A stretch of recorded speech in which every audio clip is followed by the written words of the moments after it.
Election night 2022 is finally upon us.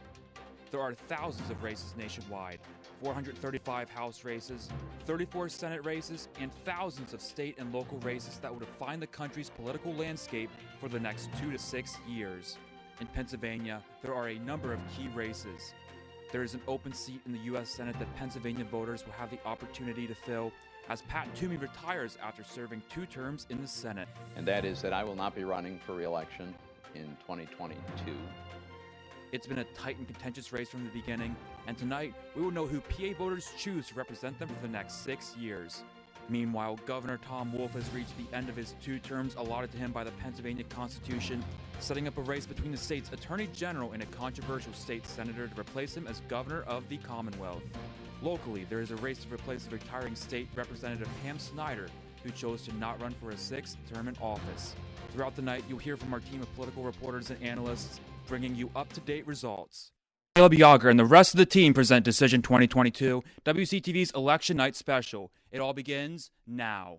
It is 8 o'clock p.m. and polls have officially closed in the following states: Pennsylvania, Alabama, Connecticut, Delaware, the District of Columbia, Florida, Georgia, Kentucky, Louisiana, Maine, Maryland, Massachusetts, New Jersey, New York, North Carolina, Ohio, Rhode Island, South Carolina, Tennessee, Vermont, Virginia, and West Virginia.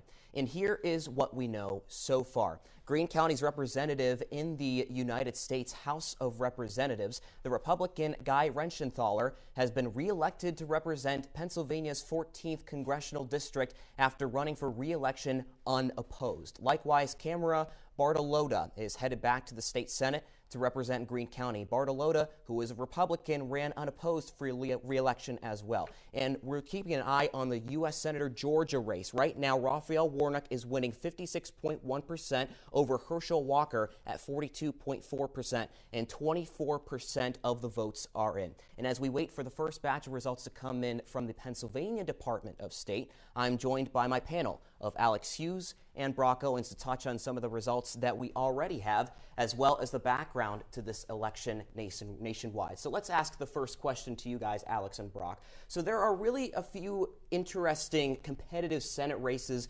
across the country in certain states. And what are some of those states, and who are the candidates in those states? Brock, we'll start with you. Yeah, you mentioned one of them is Georgia. That's going to be a big one that we're going to keep an eye out for pretty much the entire night, as you mentioned, where we've got Raphael Warnock and Herschel Walker going at it. Warnock is the incumbent as the Democrat, and Walker is running opposed to him as the Republican. And here in Pennsylvania, we've also got another one of those huge races with John Fetterman and Mehmet Oz. Fetterman being the Democrat, Oz being the Republican. And neither of those are the incumbent. They're running for Pat Toomey's Republican spot as he retired after 2 terms in the Senate. And then we've also got a really tight race in Wisconsin with Mandela Barnes and Ron Johnson. Mandela Barnes being the Democrat, Johnson being the Republican, who is the incumbent in that seat. Any other races we should keep an eye on, Alex? Yeah, I really take a look at, there's 2 in particular, one being Arizona, and that one it's going to be Mark Kelly going up against Blake Masters. And Kelly, he's the incumbent there. He's a Democratic down in there. And it's a very tight one. It's been back and forth a lot, very much so far between Kelly and Masters. Then another one that you have to look at is the Nevada race between Catherine Cortez Masto and Adam Laxalt.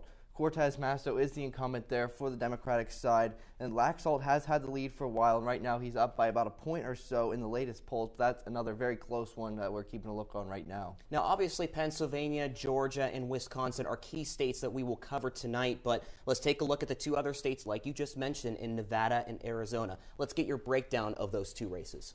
Yeah, I mean, we're looking at both of the incumbents here are Democrats. We're obviously not going to get the results for that during our coverage tonight, since those are over toward the West Coast, and we're from Waynesburg University in Pennsylvania, so we're over on the East Coast. We're not going to have those results come in, but those are 2 very important races. Unlike, we're going to touch on the House of Representatives later, which is more represented by the population in each state. The Senate has 2 representatives for every state, no matter the population. So they're all pretty much represented equally. So Nevada and Arizona, getting these spots. Every spot means something, and especially here in this race, especially with these two Democrats trying to defend their spots. Alex? Yeah, like you mentioned, these are two Democratic spots that are up for grabs right here, and you have these two Republicans who are trying to take those spots in, again, just try and get a majority in the Senate. And so far, it's been really close back and forth, and especially with Laxalt coming out to a couple-point lead in the polls so far. So again, these are two really big seats open for Republicans to possibly take in the Senate, and if they're able to do that, that would be huge for them here in this race. Now, so for those who may not be quite as familiar with the election process and why this matters so much, what would you tell them about these races and why they should be concerned about the results? Yeah, Alex just touched on it just a little bit. It's just the control over the Senate. And right now, there's 50 Republicans, 48 Democrats, and 2 independents currently in the Senate before coming into this election. The 2 independent spots are not up for election. Those 2 independents kind of lean toward the Democratic side. Of course, they can go both ways, but they're really closer to being Democrats than Republicans. And the Democrats have 14 spots up for election here, and 21 of those 50 Republican spots are up for election. But it's really about, for each side. You've got the Democrats trying to help out the president, Joe Biden, while the Republicans are trying to almost kind of shift it and maybe put handcuffs on Joe Biden. And if the Republicans can take some of these spots, the 2 spots we were talking about, Arizona and Nevada, they can really secure that with already having 50 Republicans in the Senate. Yeah, another thing that I like to look at with this one is out of the ones that are up for grabs, you have 15 that are really leaning towards Republican going right now, 15 that are like solid Republican, and then 8 that are solid Democrat. So right there, Republicans are already out to a jump. And then again, in years prior, whenever we have a sitting president at midterms, we usually see a bit of a swing to the other side at the midterm. So with that being said, this one in the projections, it's really going back and forth all throughout this election time so far about who's going to win, whether it's going to be Democrats or Republicans. But so again, that's why this is so important, because again, with the Senate, it's only 100 seats. There's only 2 per state. So you have to make sure you get the right people in there that you want in there. So that's why that's such an important race. And now let's take a jump over to the House of Representatives. A little bit different than the Senate. Obviously 100 seats for the Senate versus 435 seats in the House of Representatives. Since there are so many different races going on for the House, let's narrow it down to the key races that should be watched closely. Alex, we're going to start with you this time. Yeah, so there's a couple in PA that are really worth a look. We're going to talk about Bud Cook and Doug Mason a lot later on in the show, but there's some other ones in PA that are taking into effect right now. In the 7th District, you have Susan Wild, who's the incumbent as a sitting Democrat, going up against Lisa Scheller. And right now, Wild is up by 1 point in the polls so far, but that's another one that's really close, really even. And then in the 17th District of Pennsylvania, Chris DeLuzio is running against Jeremy Schaefer. That one had a Democratic incumbent that is decided not to run, and that one has been really even on the polls so far in that one. Those are just 2 more in Pennsylvania that are really close right now. I'm going to be taking a look at a couple of our neighbors. We're going to go upstairs to New York. There's a couple of races there with Josh Riley and Marcus Molinaro. The Democratic incumbent didn't run in that one, but Riley, the Democrats, trying to defend that. But that's pretty even in the polls. And then Francis Cannoli and Brennan Williams. Cannoli's up by 1 point in the polls, and he's the Democratic running for a Republican incumbent spot. So the Democrats trying to take that spot. And then going over to our next door neighbors to Ohio, we've got the 13th District there with Amelia Sykes versus Madison Gilbert, the Republican. The Democratic incumbent once again decided not to run, and it's the Republican Gilbert that is in the lead by about a point on that one. And then in the 1st District in Ohio, Greg Landsman, the Democrat, is going up against the incumbent Steve Chabot, and Chabot is losing by about 2 points to Greg Landsman. Now, who are some of the who is the projected majority for the House of Representatives? So right now, the projected majority is supposed to be Republican leaning by a decent chunk right now. Again, this one hasn't been as close as the Senate race it has been. It's been a pretty good chunk going Republican side. That's where they're projecting this one to come out with. And again, coming into the race, there were 222 Democrats and 212 Republicans in the House. So this could be another big swing with the Republicans potentially gaining control of the House of Representatives. Yeah, like you said, right now it's the Democrats with control with 222 to 212. But if we look at the really close races that we have in the House, we have 26 of the Democratic incumbents in really close races, while only about 10 of the Republican incumbent races are particularly close. So it's a very good chance right now, at least, for the Republicans to try and steal some of these close races and be able to bring it really close, at least in the House, maybe even take the lead there. Any other races that we should keep an eye on, or any general thoughts that we should keep in mind for these races? Just for a general thought, I would just say that looking at what we have so far, if the Republicans were able to take over the Senate and the House and have control of Congress, it would be big for them in trying to launch a run towards the 2024 presidential campaign, and again, just trying to stifle Joe Biden at the second half of his term and election, because again, if they're running Congress, they will definitely look to stop him if he's trying to push any kinds of bills or anything out there. And Brock, we'll finish up with you.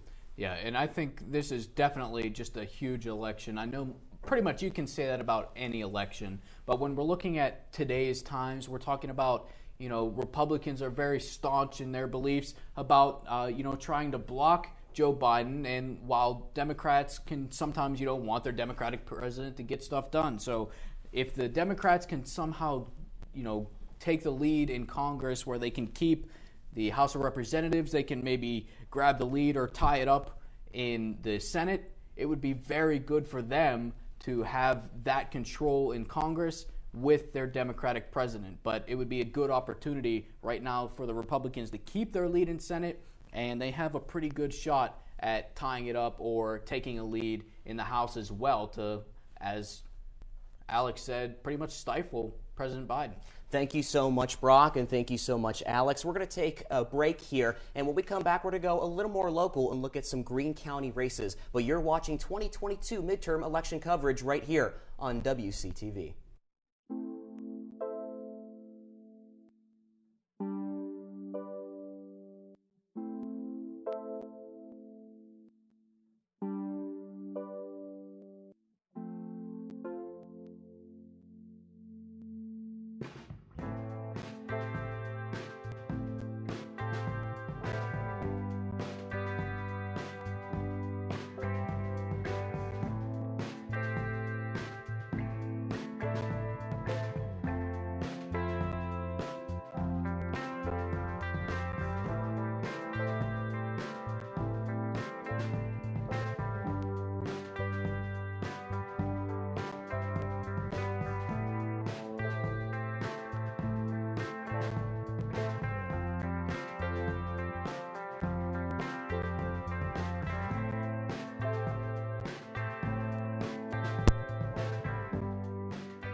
This is producer Caleb Yager, and you are watching The Buzz.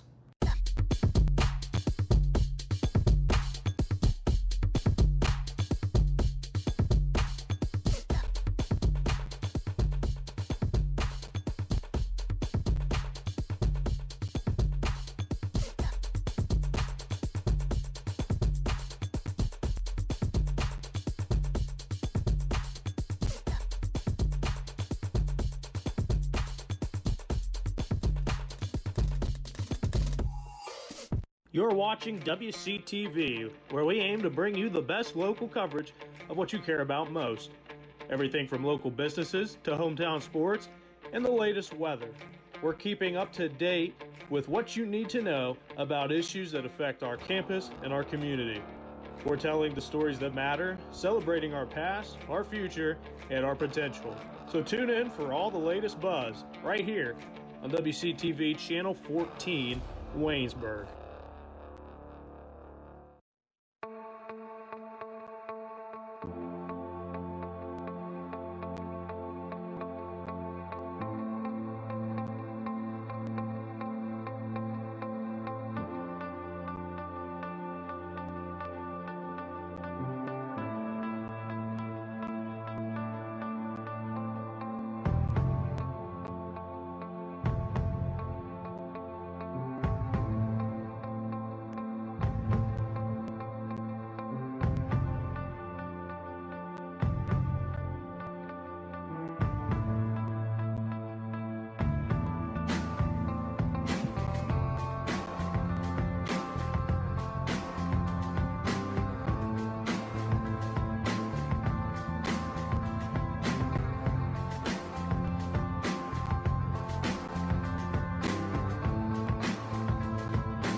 Welcome back to WCTV. You're watching 2022 midterm election coverage here on WCTV. And here to join me at the desk right now to talk about Greene County races in the local area is Micah Leith. The first question I want to present to you, Micah, is what races are local to Greene County in this election and which ones are important?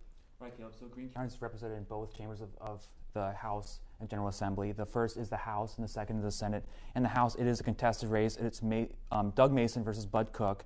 In the Senate, it's uncontested. It's Cameron Bartolotta in that race. Tell us a little bit about Cook v. Mason. So Mason is a band director from Central Greene School District. He's running as a Democratic nominee to replace Pam Snyder, the longtime Democratic representative of Greene County in the State House. Now, his platform ranges from things like bringing back energy jobs, properly funding public schools. When we spoke to him, that's something he's really passionate about. He wants to see a better way of funding public schools to kind of eliminate the disparity between rural students and suburban students. And you'll hear more from him in our exclusive interview later on in the show. But one issue he really isn't taking a strong position on is abortion. He hasn't really said which way he would vote if he is elected. But really, his main thing so far has been to really bring back those energy jobs and properly fund public schools. And I wanted to add a question to that. You know, he's a band teacher at Waynesburg Central. And how has, the educational opportunities really propelling his mindset into this upcoming election and what changes he wants to make, because education is a real big focus for him. Right, Caleb. And when we spoke to him, he said he wasn't intending to run for this race originally. And it seems that, being really passionate about an issue like that, that's one of the reasons he decided to jump into this race to replace Pam Snyder, because after redistricting, this is a tough race to run as a Democrat. So I think that passion about public schools is a reason that he chose to run in this race. So give us a breakdown on what did fundraising look like in this race? So overall, Bud Cook far outraised and spent Doug Mason in this race. Bud Cook raised about $30,000 and spent $15,000 of that according to the Federal Elections Committee. And that just kind of shows the power that being an incumbent can have. You have so much more name recognition. You have more free media. You don't have to work so hard to get the media attention. So that's one way. Mason, on the other hand, only raised $3,655 and only spent $1,366 of it. So you can kind of see the disparity in what the fundraising was. And I expect that to play a decent impact on this race tonight. Now, looking at the state Senate, Cameron Bartolotta is running for that state Senate unopposed. So basically, it's guaranteeing that she is going to be re-elected. Give me a little bit of information about her time in the state Senate so far. Well, so far she's been in the seat since 2018. She initially lost her first attempt in 2014. And again, she's running unopposed for this election, but she's still really out in public campaigning. She's not just staying in her office. We saw her out at the Veterans Day Parade on Saturday.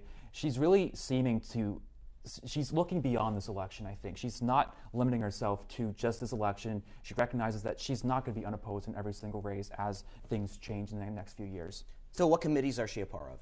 So she's on several powerful committees. She's on the Intergovernment Operations Committee. She's on the Senate Labor Industry Committee as the chair. That's a really powerful position that has a lot of impact on her, her sway in the polls, how much she can fundraise. Another one she's on is the Rules and Executive Nomination Committee that deals more with the justices in the State House. And then finally, the Senate Local Committee, where they kind of deal with local government.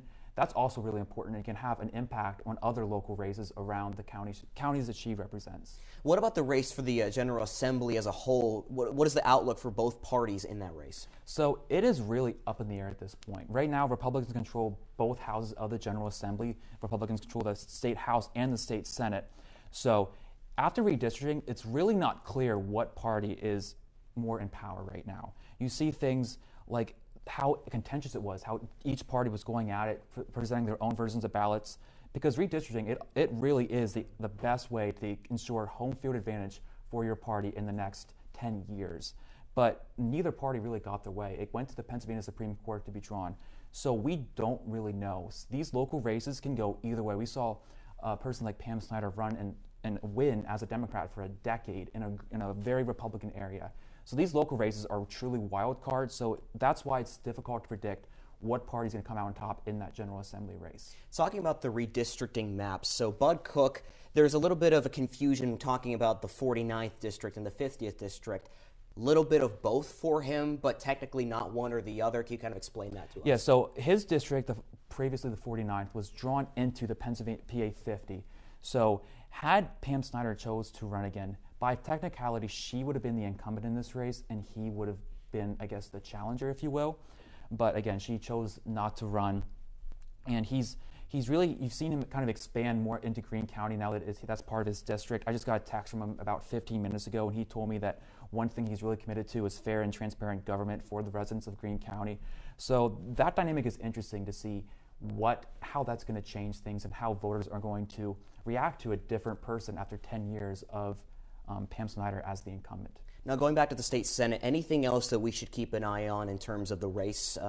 Any policies, ideas that we should be really focusing on? So for local races, the policies are different than the national ones because you're dealing with super local. So people in one area that may care more about inflation and energy jobs than in a different area where they care more about maybe race relations or police brutality. So it's really difficult to predict what's going to happen. I think the interesting thing to see is how the redrawn districts change in regards to what the returns are today. Now, in terms of Greene County, what are the local issues that people are really focused on and they want changed or want focused upon? Well, we can look at the Cook v. Mason race. Again, both candidates talk about the importance of fossil fuels in some way. Energy production is still very much a part of Greene County, whether or not you think it's being phased out because that's not where the energy industry is going. It's still an important part. That, for a long time, that was a main source of jobs. When you talk to people like Greene County commissioners, for example, that's something they talk to, is finding a way to solve the new way that we do energy today. That's something really important. I think that abortion rights or regulating abortion, that's also very important. This is a Republican county with an older population that segment tends to care more about abortion than, say, one that's younger and more urban. Now, talk about like mining and like coal mining and energy. That's a really big discussion, especially in Greene County. Talk about the history a little bit of how it has fluctuated throughout the years. So for the past few decades, we've really seen it decline as just, mines have been going out of business. Those jobs have been drying up. And you've seen it kind of fuel electoral angst. Candidates that talk about energy jobs, either looking to find a way to innovate and bring in, new jobs or try to preserve the old way. You see those candidates get a lot more traction in Greene County. Local politicians are always looking to find a good way. Government leaders, we've seen Greene County really trying to break away from it, expand its opportunities into other strengths it has, like its remote location. We've seen Greene County expand internet access to try and attract more remote workers to supplement the loss of tax income as those energy jobs dry up. And talk about the candidates are going to be running in these races. What can they do? The biggest issues that they need to solve for Greene County, what are the things that they need to tell Greene County voters and what's important to them? Again, back to energy. I think that in Greene County, that is one issue that plays really well. If you can give a compelling case to voters, whether or not you think that we're going to go back to fossil fuels, it doesn't necessarily matter if you think we're going to go back or if we're going to find a new way. You have to have an answer to that. And as it should be, energy production, those jobs have been the most important economic stimulus in this area for hundreds of years now. That's something that a politician has to answer for here, and they have to have a good answer about how they're going to solve this problem, because it is a problem. That's something that Greene County residents know every day. They see that loss of energy production jobs and how that affects the economy. It's something that they care very deeply about. Are there any issues within Greene County that people might not know about, even within Greene County, that are going to be actually really, really, really important in terms of this midterm election? I'm not sure any that won't be readily apparent that you would not expect. I think setting aside energy production, things like I mentioned, abortion rights or regulating abortion, that's something that I do think is important here. We've seen also gun rights. Bud Cook, that's something that's very important in his platform, is protecting gun rights in Greene County. That's something that I think plays really in an important way here. Again, just going back to it being a very Republican area, that's just a trend you tend to expect. And it's proven true based in the messaging that these candidates have used. Yeah, go on a little bit more about the gun rights, especially within this area, and how important it is for the voters to vote right in this. Well, again, you see that in every election, oftentimes, especially with a Democratic administration in Washington, voters care a lot more about gun rights because it's more in the forefront of their mind. You see a lot of conservative op-eds being written about gun violence when there is a Democratic administration in Washington, D.C. So with, again, Democrats control the presidency, the Senate, and the House of Representatives. All that blue influence has really spurred a bit more interest in protecting gun rights around the area. Michael Leith with Greene County elections going on here for the midterm elections in 2022. Don't go anywhere. We'll be back with more coverage here on WCTV.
Have you ever been to the Everly Library?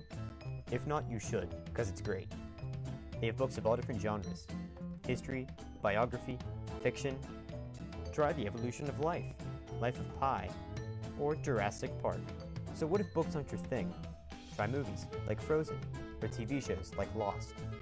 Books and DVDs aren't the only thing though. Take a trip to the second floor. Welcome to the Writing Center. These tutors will tell you everything you need to know about writing a paper, and they'll help revise your essays. Now let's head back down. Behold, the Knox Learning Center. Need to print something out 5 minutes before your next class because you procrastinated? No problem. You can also print off pictures of dogs. Because, well, you can. So grab your homework, laptop, and textbook, and study diligently. Bring your lunch too. Actually, you can't. That's illegal. Now you know the Everly Library. Stop by anytime. Seriously, it's open all week.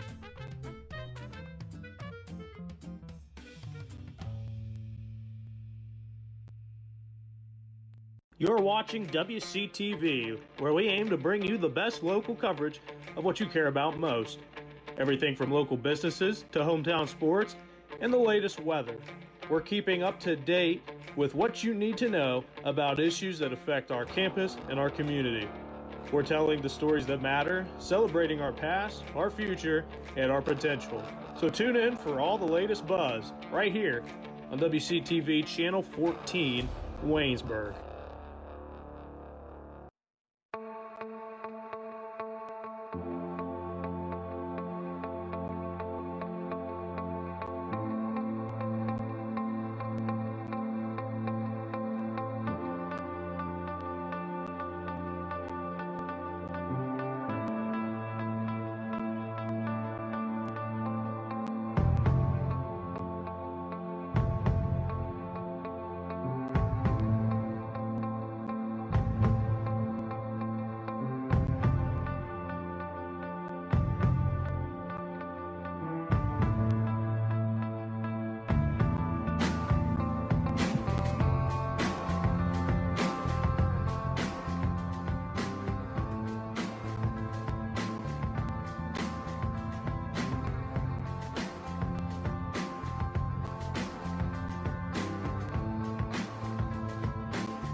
The Pennsylvania Senate race is on the table next, and here to talk about this race in the Senate for the state of Pennsylvania is Kaylin Elliott. Thank you very much for joining me here at the desk. This is a race that we have paid a lot of attention to. Can you talk about the two candidates in John Fetterman and Dr. Mehmet Oz? So Dr. Mehmet Oz, his catalyst for running was that with COVID-19, he saw that politics and medicine mixing just didn't really work.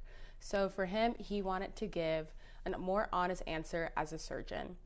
And Oz is also a first-generation American, and his father was an immigrant. So the reason why he ran has a lot to do with his family's past and coming to America, so he has a lot of pride in this country.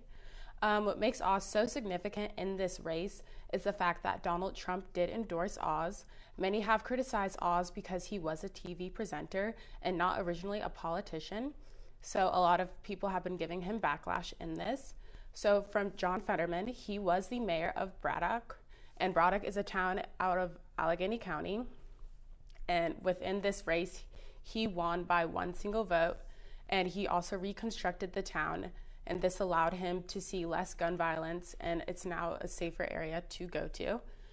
He's also pushed for the legalization of marijuana, which has drawn a lot of the Gen Z to vote for Fetterman. So there are a lot of issues on the table in this particular election. So let's talk about the one that we saw transform the political landscape this summer, which was abortion rights. So where do the two candidates fall on that issue? Of course. So John Fetterman is firmly and openly pro-choice. He has described women's body autonomy rights to be sacred and non-negotiable. Fetterman plans to vote with intention to provide access to safe and legal abortion. On the other side, Dr. Oz firmly stands pro-life. We know as his history as a heart surgeon, an open heart surgeon, he is very cautious when it comes to what women have a relationship with their medical provider. So throughout this campaign, he has been using the example of how he had to give a open heart surgery on a 5-year-old infant, and that had a big effect in his mindset to run as a pro-life candidate. So Pennsylvania and southwestern Pennsylvania in particular has long become the home of significant energy production to its coal mines and natural gas and oil mines. So for the past few decades, this has been declining, however, and creating a lot of uncertainty. So where do the two candidates stand in terms of energy production? So with energy production, we can see candidate Fetterman standing definitely with clean energy. He does see how big oil conglomerates have been hurting Pennsylvanians and been with inflation, with gas prices, they've been rising. So he does plan to push for clean energy, but those who are working in those coal mines, he wants to preserve those worker unions, but bring them more to a clean energy side. And then with Dr. Oz campaigns, he also highlights how Pennsylvania is a leader in natural energy and plans to preserve that union as well. So those aren't the only two issues that are the ones at play here, of course. So talk about some of the other issues that you think are important in this particular election between Oz and Fetterman. I think one very important issue that we are going to see is the Second Amendment. John Fetterman is a gun owner, and so is Mehmet Oz, but John Fetterman is pushing for more red flag laws. He believes we need universal background checks and more protective efforts to get illegal guns out of the picture. Dr. Oz, on the other hand, is a firm believer in the Second Amendment, but does not believe in those red flag laws and is wanting to push back on more of the liberal side. Now let's take a turn and talk about the campaigning for these two. It's often been vicious at times. So, for example, John Fetterman, far left fraud Fetterman, or for Dr. Mehmet Oz, the Dr. Oz show selling fake products, phony products back in the day. So the political slander between these two has been just evident, especially when they had the debate later in October. Talk about those aspects of this. So the political slander has been vicious throughout this whole campaign. And I will say we've seen it come equally from both sides. With John Fetterman, he has been surrounded with this backlash when it comes to his health, his lifestyle, and surprisingly, his day-to-day wear. We often see John Fetterman dress up in a more common man sweatshirt, the long gym shorts, trying to relate to the day-to-day, everyday, average day Joe. And Oz, we've seen him get pushed because his background in politics is very little to none. And he was a TV presenter, and he is a world-renowned surgeon. But a lot of people have given him backlash for that, and we have seen that in a lot of commercials, especially one, I believe it was with puppies, where they said he was using 300 puppies for an experiment and killed those puppies. And John Fetterman came back with the debate of, I have 2 dogs, like, is this who we're trusting? So I think that was something that was very vicious and something we'd have to look out for. Thank you very much, Kaylin, for your analysis on the Fetterman versus Oz race. And now we're going to send it to our very own map specialist, Austin Bechtold. What do you have for us? Thank you, Caleb. It's great to be alongside with you guys here today, breaking down all the big races that are going on.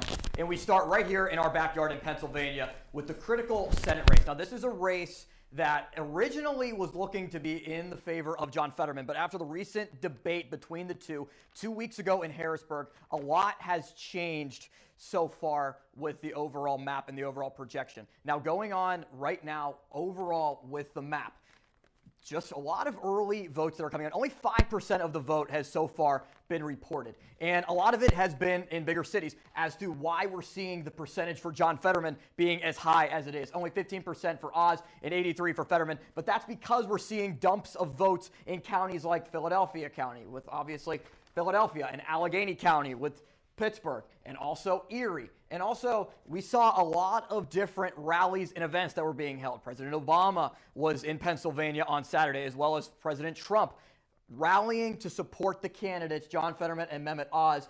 We saw President Trump campaigning in Latrobe in Westmoreland County, and we saw a ton of different occasions where out-of-town people and a lot of big heads in the Democratic Party and the Republican Party have come in and endorsed their candidates and has really tried to shed a light on what they were doing. Now, obviously, this is one of the critical races to decide who will have the balance of power in the Senate.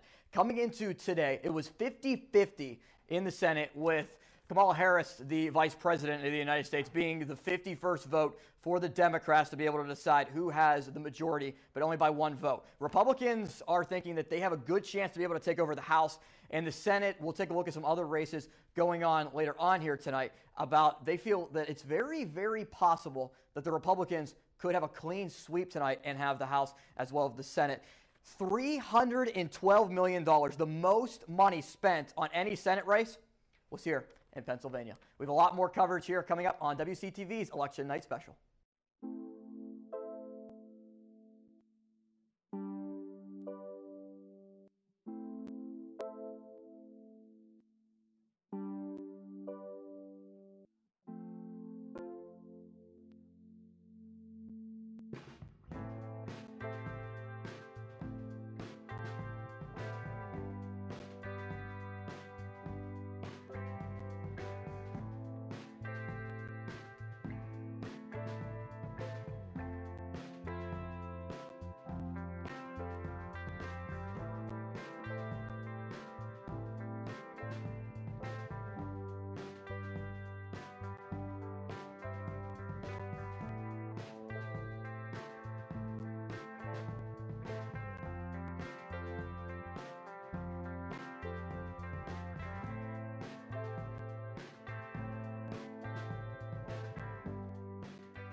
This is producer Caleb Yager, and you are watching The Buzz.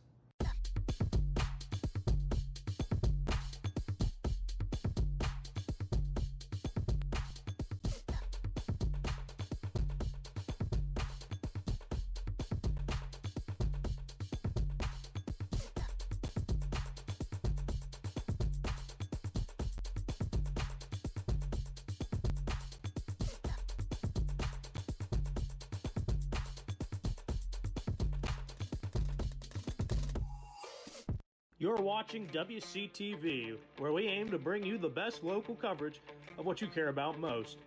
Everything from local businesses to hometown sports and the latest weather.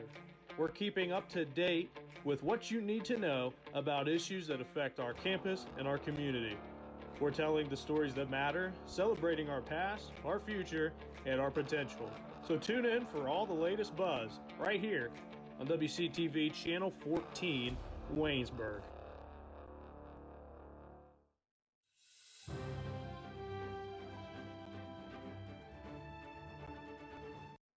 Now joining us at the desk here at WCTV for the 2022 midterm election coverage is Tim Durkin. We're going to look at the Pennsylvania House races, and the races look a little different this year after Pennsylvania lost a seat following the census and the subsequent redrawing of the electoral maps. Tim, talk to us a little bit about the redistricting process. So redistricting is a huge part of the election process. It all starts whenever a new census is taken. And once those data are collected, they're analyzed to see if politicians are getting equal footing in each district. And if they are not, then that's whenever they redistrict, which is basically just redrawing the lines, the spheres of influence, if you will, that these politicians have. But this process, something to look out for is something called gerrymandering, which is a process where politicians take too much influence. And that is something that informed voters should look out for. Now, we've already talked briefly about Greene County's representative in the House of Representatives, as we have mentioned, and he is running unopposed so far, virtually guaranteeing that he is reelected. And talk a little bit about his time in Congress. So our representative here in Greene County is Guy Reschlenthaler. He is currently in the House of Representatives, but this is not his only time in Congress. He has actually been in the Senate as well. He's a Republican, which, if you know Greene County, isn't really a surprise. Greene County historically votes red a lot. He hasn't done too much during his time in the House. He seems to vote with the majority of Republicans, with a few exceptions. The most notable thing that he has done is he was part of the sort of Republican group that opposed the results of the 2020 election, and he also was against the proposal to give Americans $2,000 stimulus checks.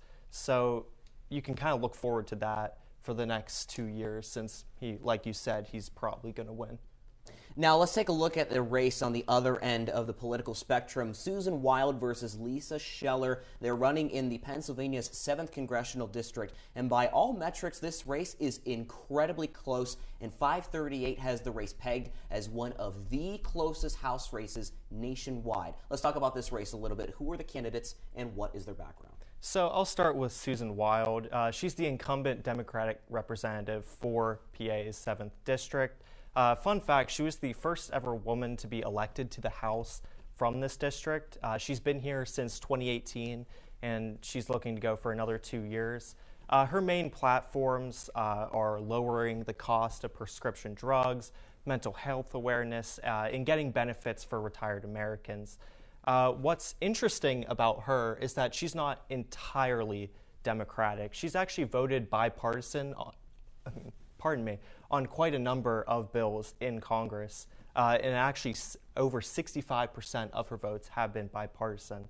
Now, her opponent is Republican Lisa Scheller. This is actually not the first time that these two have met. They met 2 years ago in 2020, and it was also an extremely close race then as well.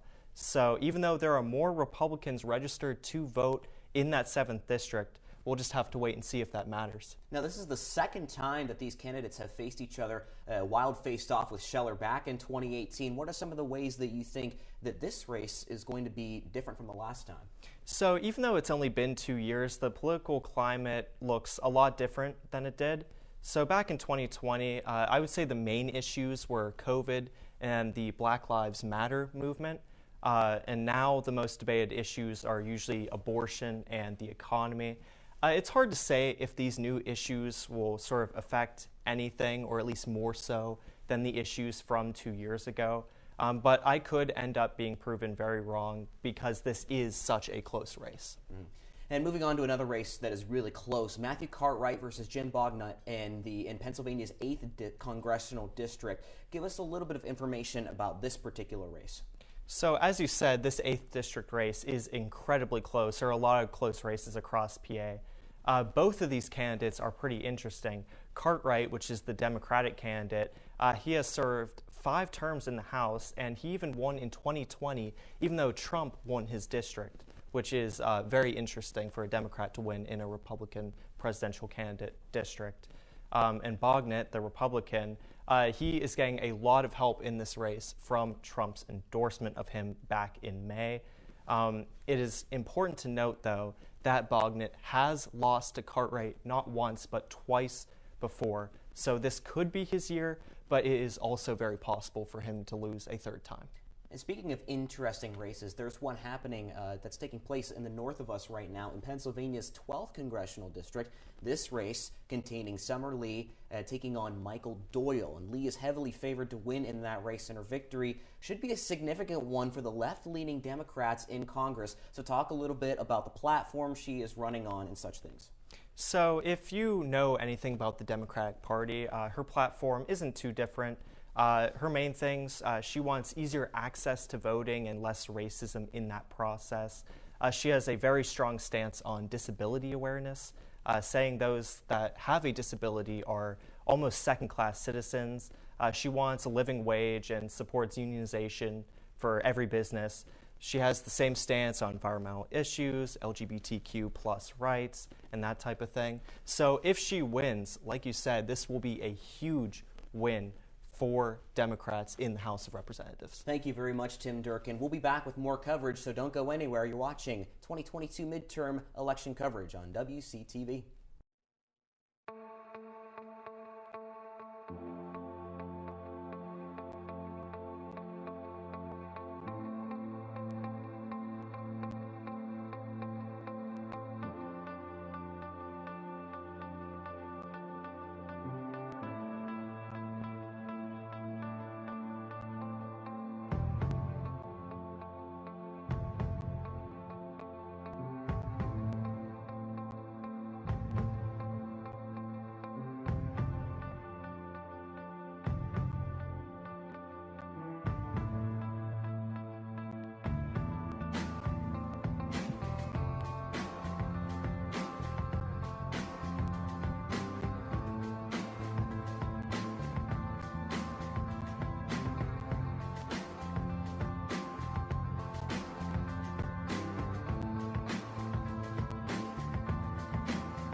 It's Doug Mastriano and Josh Shapiro for the PA governor race, and Rebecca Vaughn is here to talk about that with us. Josh Shapiro is currently the state's attorney general. Talk a little bit about his background and how that has prepared him for his campaign. Yeah, so Josh Shapiro has a long background, which when we get into it, it's very interesting. So he's been the PA Attorney General since 2017, and he studied political science at the University of Rochester and got his law degree from Georgetown University. He was then elected to the PA House of Representatives in 2004, where he represented the 153rd District from 2005 to 2012. He was elected to the Montgomery County Board of Commissioners in 2011, where then he was named the chairman in 2015. He was also appointed the chairman of the PA Commission on Crime and Delinquency by Governor Tom Wolf in 2015. And as his role of Attorney General, he did release findings of a statewide grand jury report that revealed abuse of children by priests and a cover-up by church leaders.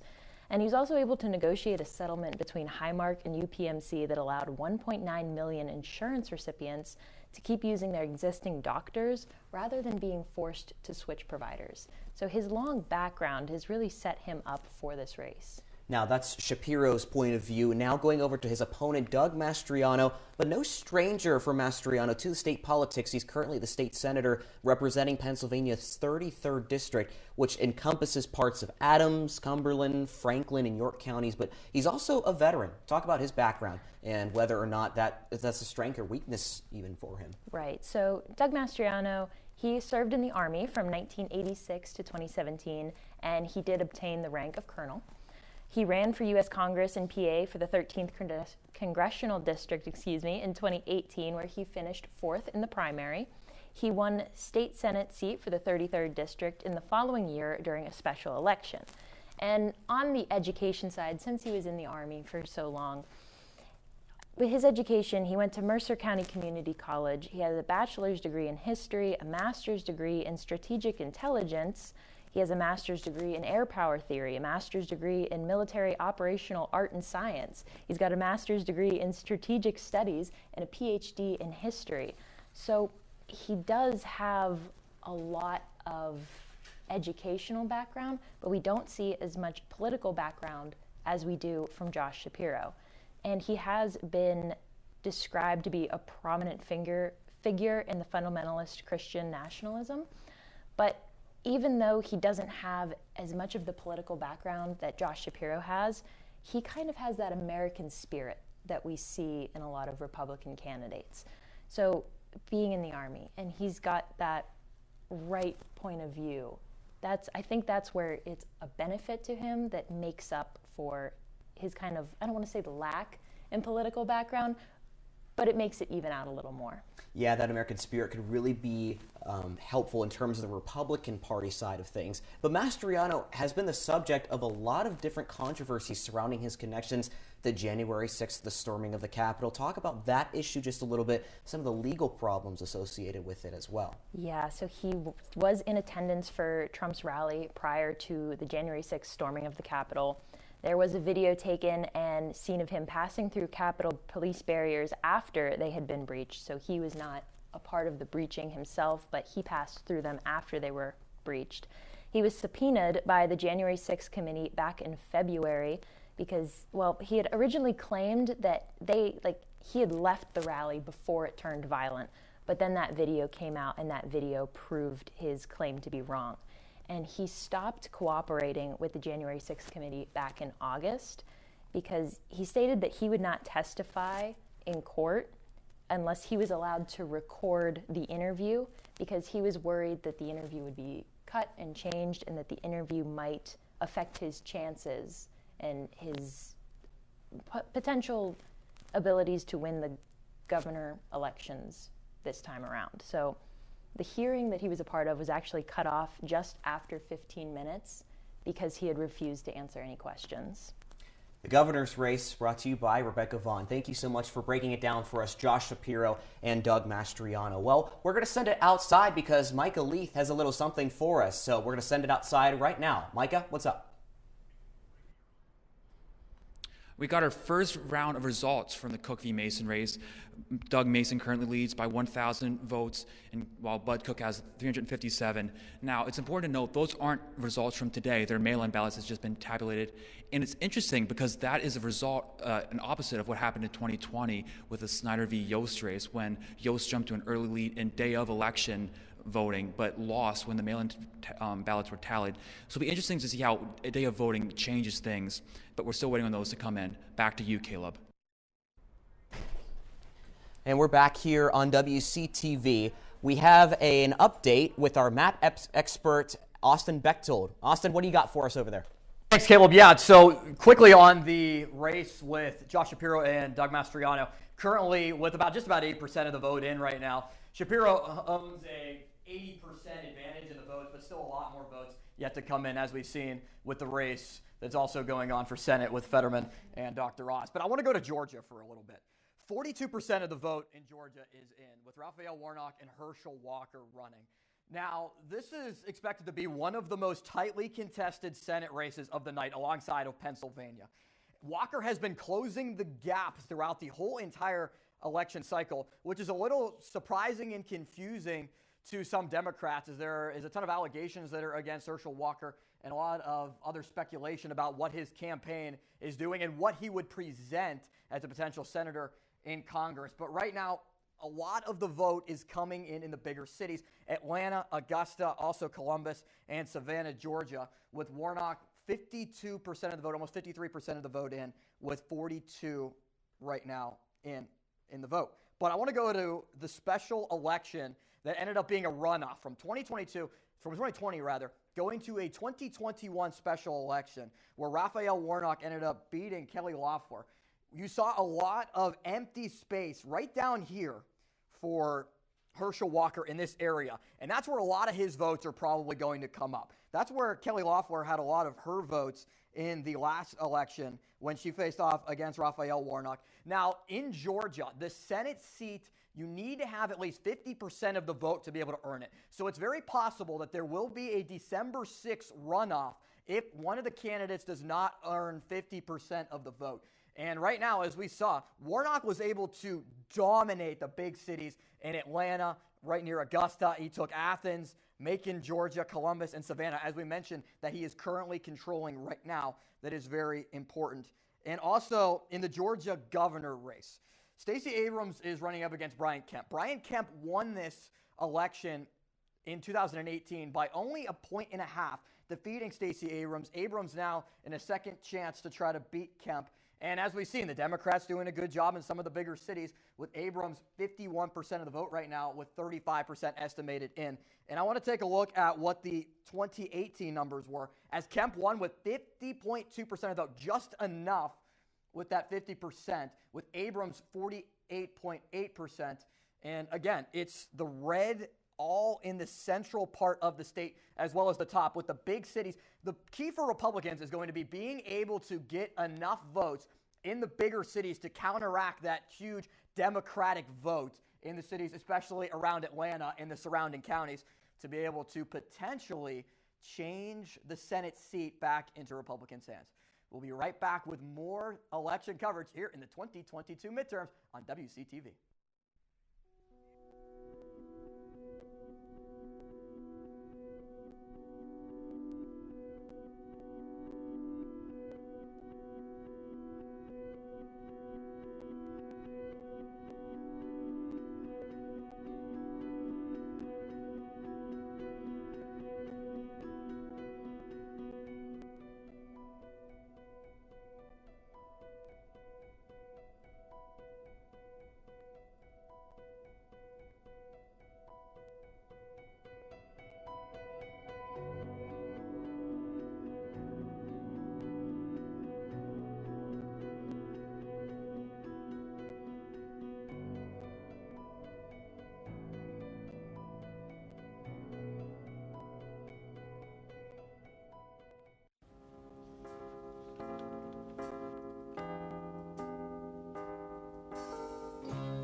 Welcome back to WCTV 2022 midterm election coverage. And we've got a little bit of, actually a big update for you in the state of Florida, as Alex Hughes and Brock Owens are going to break it down first. Let's look at the Senate. Things have been called, haven't they? Yeah, in the Florida Senate race, Marco Rubio has retained his seat there, winning that one 57.2% to Demings at 41.7%.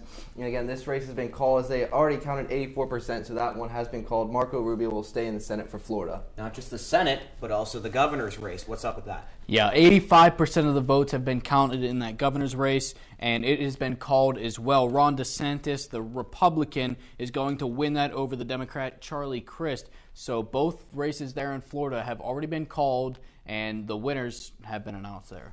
And besides Florida, do you guys have updates on any other races within the Senate or the House of Representatives?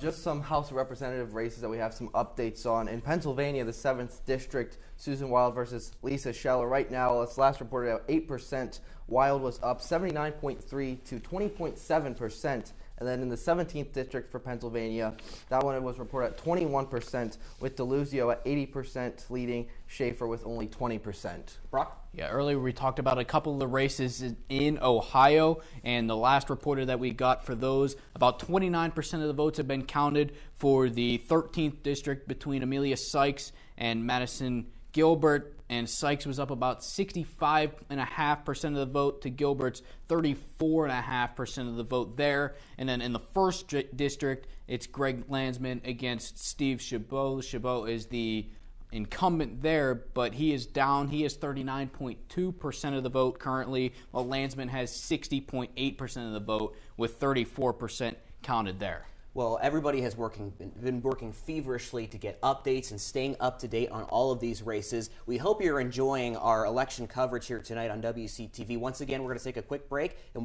we'll be right back here on WCTV. Thank you for watching.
For the Georgia race of the Senate for the state of Georgia, 53% of the votes are in.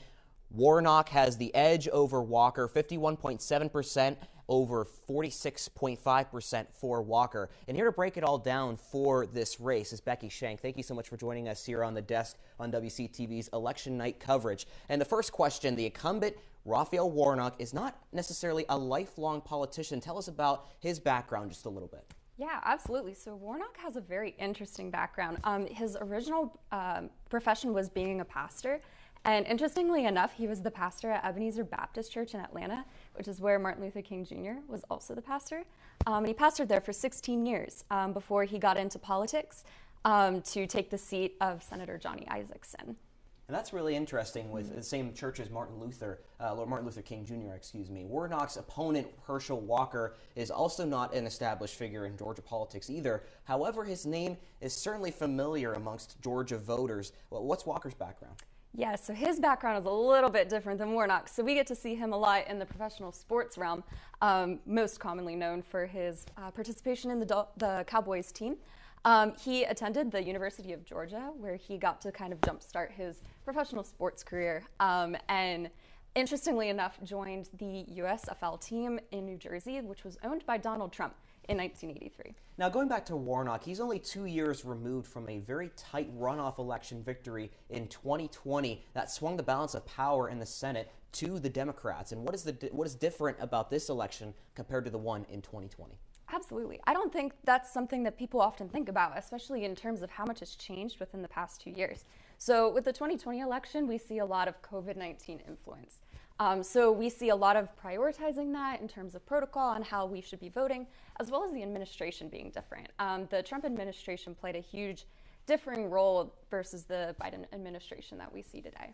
Now, this race has seen huge amounts of cash flow through it, both in fundraising, numbers, money spent. So what do you believe is the impact that this has on voters?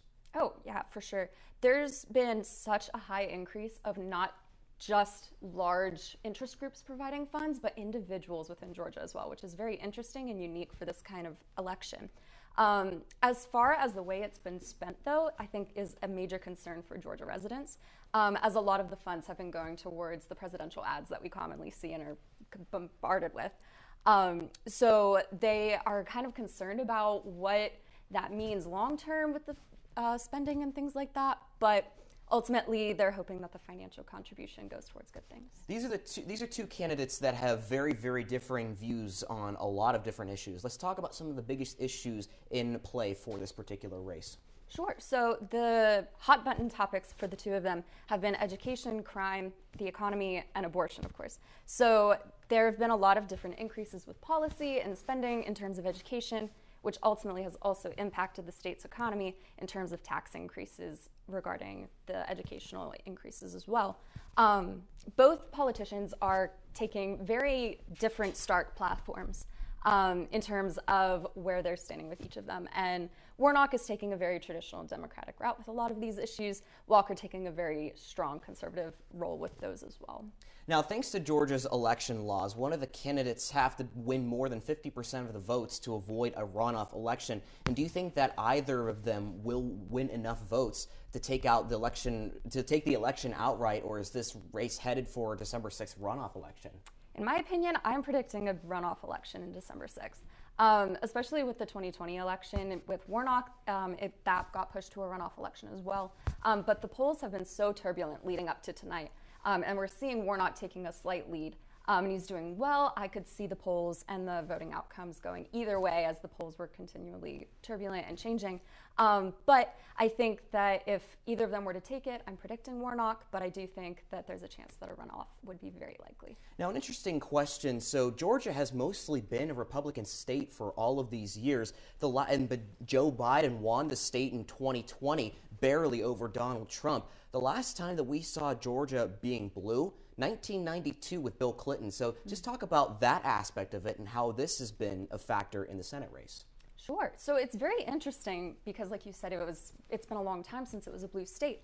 And the polls are showing that Warnock has been holding a lead simultaneously as they're saying that the Republican Party is favored within the state as well, given the poll results as of lately. So as far as what that would mean for this Senate race, the seats are so drastically close that if Georgia were to swing back red, Senate majority would be able to have a chance at switching to red as well. So historically, Georgia has been red, and it would be interesting to see if it were to swing back and what that would look like. Thank you very much, Becky Shank, on the analysis of the Senate race in Georgia. But before we take a break, here is a key update in the Pennsylvania Senate race. John Fetterman leads Mehmet Oz 75% to 23% with 9% of the vote reported. Stay tuned for WCTV's exclusive interview with Doug Mason, the Democrat running for the state House seat in Pennsylvania's 49th legislative district. And that's coming up next after these messages.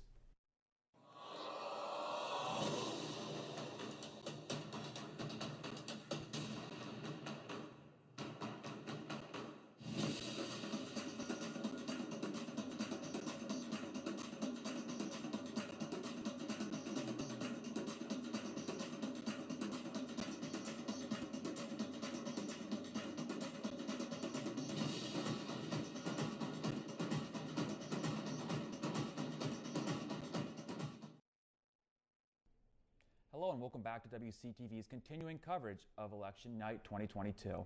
I'm joined now by Doug Mason, a candidate for the House of Representatives in Pennsylvania's 50th District. Mr. Mason, thank you for joining me today. Thank you for having me.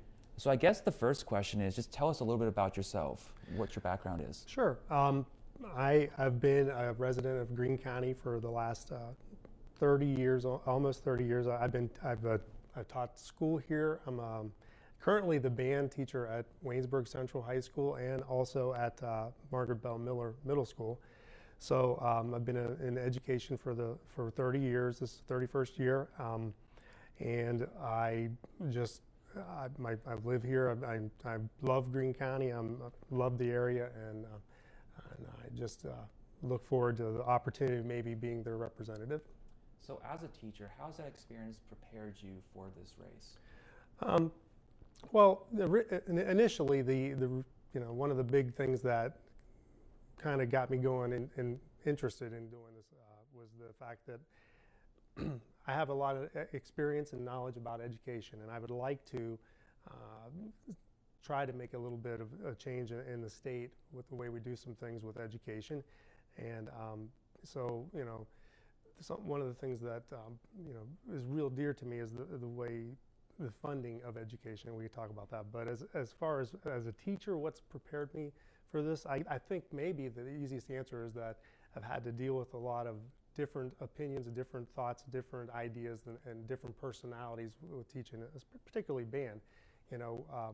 If you take a band performance, we take all those different personalities, different just different ideas and things, and we put them together to accomplish one common goal. Harrisburg and politics in general, I think, could use a little bit of that. Talking a little bit Democrats and Republicans, something we could do is put our minds together and work together and get something accomplished and get a common goal. So that's what I kind of think that as a teacher I could bring to the table. But my really am interested in doing something to improve the educational system. There's not a reason in the world that Pennsylvania couldn't be one of the best, if not the best, state educationally in the country. So you kind of touched on in that answer a little bit, but what motivated you to run, and what was kind of the process of deciding to run for this seat? Well, the Representative Snyder, Pam Snyder, she decided to retire, and when I got out, a lot of people were trying to just find someone that could be a good representative for our area. So a few people had contacted me and talked to me maybe about considering doing that. And at first I wasn't really, it wasn't on my radar at the very beginning. But then thinking about it a bit, I know the people of our area. I know a lot about our education system. I know what some things that I would like to see change there. And at this point in my life, I felt like it might be let's see what can happen. Let's see if we can do something about that. And so that's what kind of motivated me to do this. Right, and you kind of mentioned Pam Snyder in your answer. Pam Snyder has been an icon for over a decade. She won her first election here in Greene County in 2012. Can you talk a little bit about following up on that legacy and how that kind of guides you as you shape your campaign? Guides, it's some big shoes to fill. Pam's been successful. She's been, great for our area. Not only is she was before she was a representative, she's her entire life's been her life work has been bringing things to Greene County, helping Greene County and her district, which used to be Fayette County and a little bit of Washington. Now with the redistricting, it's a little different. But Pam, she's been there for the working people, the union. Has always had the support of the miners, and all the union workers, and she's just been there for them, and I need to make sure I carry that on. She's brought things that are essential to rural areas that a lot of people in other areas aren't aware are problems, like internet service. If you live in Pittsburgh, you don't think a lot about not having good internet service or cell service or things like that, which are essential. And during the COVID time, we found that it's pretty tough. There are kids that were not able to it was hard for them to be educated and work with the school system because they didn't have access to internet. So, she's done a lot, and I think it's important that we have a candidate that cares as much as she did about the area and wants to do good things for the area. That's what I hope to do. Kind of touched on it, but we've talked about you as a candidate. Now let's transition into some of the issues. You've spoken a lot about education, how important it is to you. Can you touch a bit on that issue, especially when it comes to rural school children versus suburban school children voters? Really glad you asked about that. So, through my years of teaching, I've as a band teacher, I've had to take. I've been involved in activities with other schools a lot. And one of the things that just really glares at me is that the student who comes from Greene County or another rural area is not getting the same educational opportunities as someone from a suburban area. It's just not happening. And there's really one main reason why that's the case. It's how schools are funded. And I would like to work with anyone that's interested in the House to come up with ways and ideas to get a more fair, adequate funding system for education. If I can talk about that a bit, for years our funding source has been property tax, which is a burden on property owners. So there are people who are renters that don't have that issue to deal with. There are issues in Greene County particularly. Our property tax is so high that it causes people to not be able to do things like make improvements on their homes, or sometimes not even keep their homes because they can't afford the taxes. So I would like to explore some ideas that could maybe eliminate, or if not eliminate, drastically cut what residents have to pay for property taxes. Maybe switch that tax over to another form. I'm not saying I have the answer, but I'd like to have the discussion. But perhaps we look at what would happen if we had a sales tax on food or a sales tax on clothing, which we don't currently have. But everyone around our state, every bordering state has those. Some people said, well, we'll lose business. Well, will we? Where are they going to go? They're not going to be able to go to West Virginia, Ohio, and not pay the sales tax anyway. I also feel like, with that being said, things like, there's a little more control. An elderly person maybe doesn't have as many. They're not going to probably buy as many clothes as an 18, 20-year-old person. There's also other ideas. We're the only state that doesn't have a tax on the fuel that comes out of the ground. We get a severance tax, but we don't have a tax on what's consumable what's produced out of the ground. So I would like to maybe explore that. There's a lot of ideas that could and should be addressed, because right now the antiquated system that we have with school tax isn't working. It's just not, and it's not hard to see. Every resident that's in my district can tell you that they are not getting the same facilities, the same opportunities, the same staffing for education as the schools that we could start naming. I don't want to name schools, but a suburban area, or even an inner city area. Right. Just kind of sticking with the economy here, your website lists bring back energy jobs as a priority for you. Mm-hmm. What are some ways you think that issue can be accomplished? Our area has never been stronger than when our coal mines were up and running at full capacity. I also know that when the drilling came into our area, there's a lot of job opportunities there. Now, unfortunately, with the drilling particularly, when it came in, it would usually there would be like a lot of people coming in from out of state that would be working for that company, and they'd just be going from state to state working. I'd like to see those jobs go into our own residents. They're good paying jobs. We have qualified people to do those. We have trained people to do those.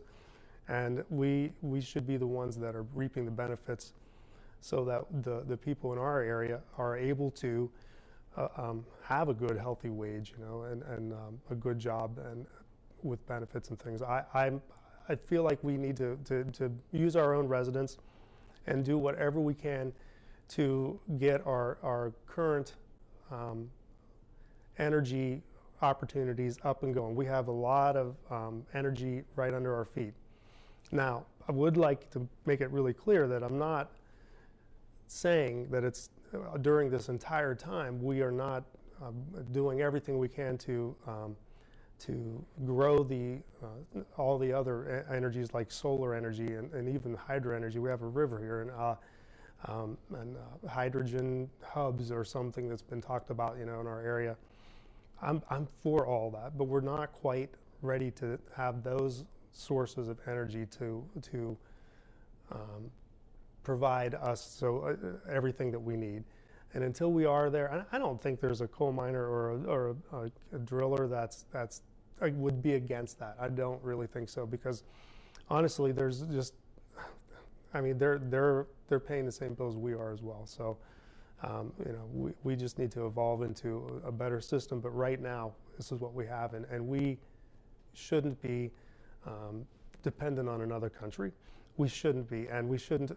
The climate issue is an issue, yeah. But if there's a hole being drilled in another country, or if there's a mine being dug in another country, it's the same climate that's being affected. And I can honestly say that we have the capabilities with training, with our people with the knowledge they have and experiences, that we could probably do it. Not probably, we can do it as well, as clean as anyone in the world. And we should be doing it. And Western Pennsylvania, Southwestern Pennsylvania should be one of the strongest spots in the world, energy-wise. We should be able to provide a lot. We should be independent. Right. Kind of shifting issues from the economy towards a social issue. This is a big issue facing the state, abortion. Here's to ask how you stand on abortion. If a bill is brought before the Pennsylvania legislature about possibly banning abortion, making a heartbeat bill, how would Greene County voters expect Doug Mason to vote? There's a couple things there. The first on it is that Greene County is and Washington, the Mon Valley are who I'm representing.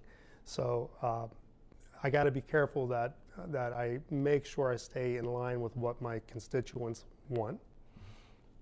That being said, I believe strongly that there are freedoms in this country that need to be acknowledged and need to be protected. I don't think that the government should be in a lot of things, and one of the things that I don't think they should be in is in healthcare or personal decisions about your health. I do have a strong opinion about this, but my opinion is not, it doesn't have to be your opinion, and I believe that you should have the opportunity and the freedom to have a choice in what you believe, and I need to be able to respect you for that and treat you with dignity and treat anyone that has a different opinion than me.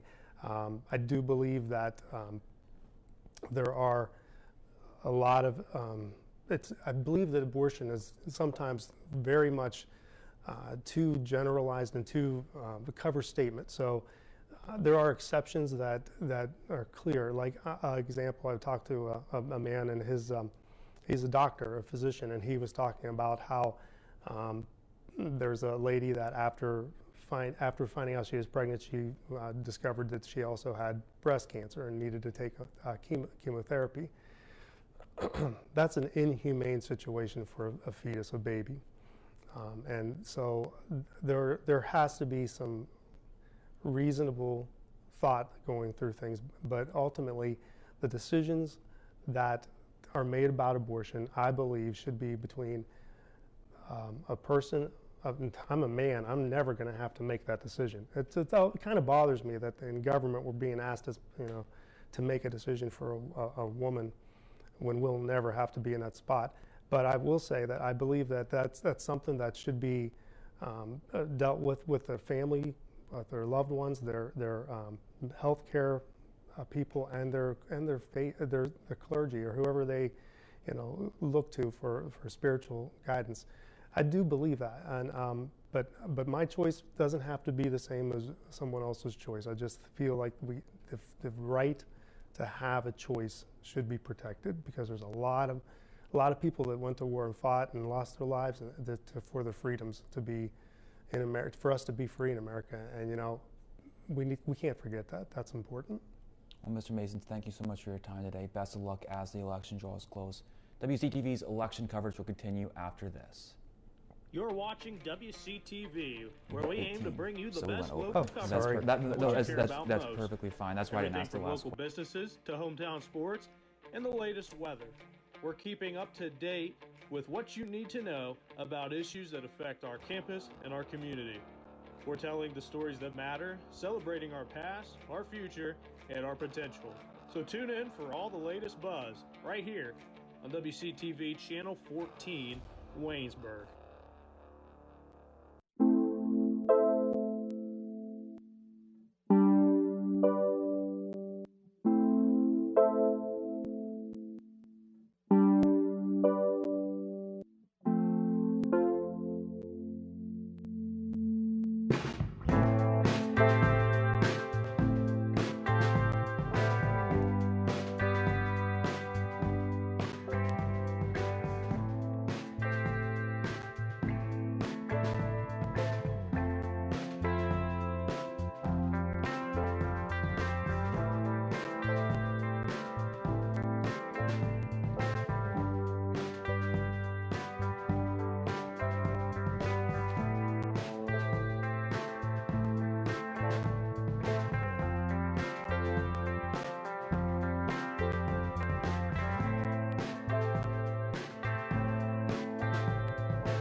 Welcome back to continuing coverage here on WCTV for the 2022 midterm elections. I'm your host, Caleb Yager, and joining me alongside today for this segment on exit polls is Gwynn Napier. Trump is being more negatively viewed than Biden, according to midterm voters. Talk a little bit about this, Gwynn.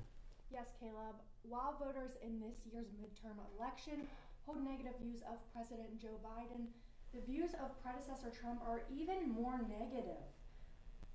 According to the preliminary national results of the exit poll conducted for CNN and other news networks by Edison Research, only about 37% of voters in this year's midterm expressed a favorable view of former President Donald Trump, with around 6 in 10 viewing him unfavorably.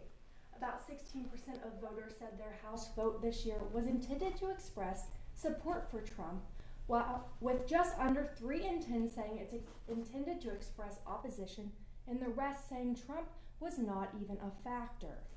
And so we talked about Trump, but on the other hand, 30% of voters say that Biden should not seek a second term. So what are some of your reasons for this?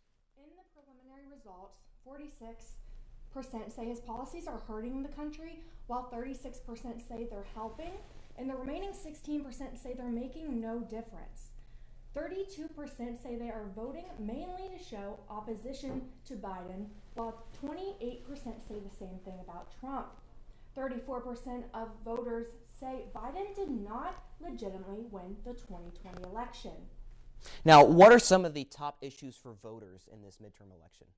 Inflation is on the top of the voters' list of concerns, with abortion being a close second.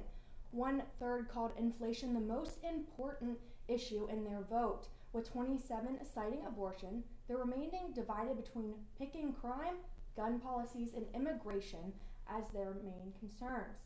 Views of the economy are largely gloomy. Only about 1/4 of votes felt positive about the current conditions of the economy. 3/4 viewed it negatively, and about 4 in 10 said it's downright poor. About 46% of voters in this election say that inflation has caused hardship for them and their families over the past year, with about 20 saying it's been a severe hardship, and about 6 in 10 saying that the prices of gas have significantly affected them. All right, Gwen, thank you very much. We actually have a live update, so we are going to go outside. Rebecca Vaughn has an update, a government race check-in between Josh Shapiro and Doug Mastriano. Let's hear it. Yes, thank you, Caleb. I'm currently outside of Buell Hall on the campus of Waynesburg University. We still have a few students milling around out here, many of which have voted, whether they traveled home to vote or voted by mail-in ballots. But on another note, let's take a look at the PA governor races. Currently, Josh Shapiro has roughly 66.8% of the votes with 617,477 votes. Doug Mastriano has roughly 31.5% of the vote with 291,056 votes. Now, we still have a few hours ahead of us for votes to be counted, so those numbers and gaps can change. Reporting live on the campus of Waynesburg University for Channel 14 News, I'm Rebecca Vaughn. The Senate race in Wisconsin is on the table next here on WCTV. And Madeline Verhoff is going to break it down for us here at the desk. Ron Johnson is the incumbent who has served in the Senate for 12 years. And tell us a little bit about his background, what he has done as senator as well. Yes, Caleb. So Ron Johnson is the Republican Party, first elected in Senate in 2010, and then again in 2016 after he won re-election. He's still in the Senate to this day, running for his third term. And at the start of 116th Congress, Johnson was chairman of the Senate Committee on Homeland Security and Governmental Affairs. He was also a member of the Senate Committees on Commerce, Science and Transportation, Foreign Relations, and the Budget. He earned his bachelor's degree from the University of Minnesota, and he worked as an accountant before he started a plastic sheeting business with his brother-in-law. So he worked there, and then he ran for Senate. As for some things he's done while he's been in office, in agriculture, Johnson co-sponsored the Family Farmer Relief Act to help more family farms seek relief by raising the Chapter 12 operating debt cap to $10 million. In defense and military, Johnson introduced the Armed Forces Self-Defense Act, and this bill allowed military personnel to carry their firearms on military installations. And in education, he volunteered as the business co-chairman of the Partners in Education Council for the Oshkosh Chamber of Commerce. He's done many more, along with reauthorized the federal K-12 education funding through the fiscal year of 2020. So he supported that legislation as a step in the right direction towards less federal control over education, Caleb.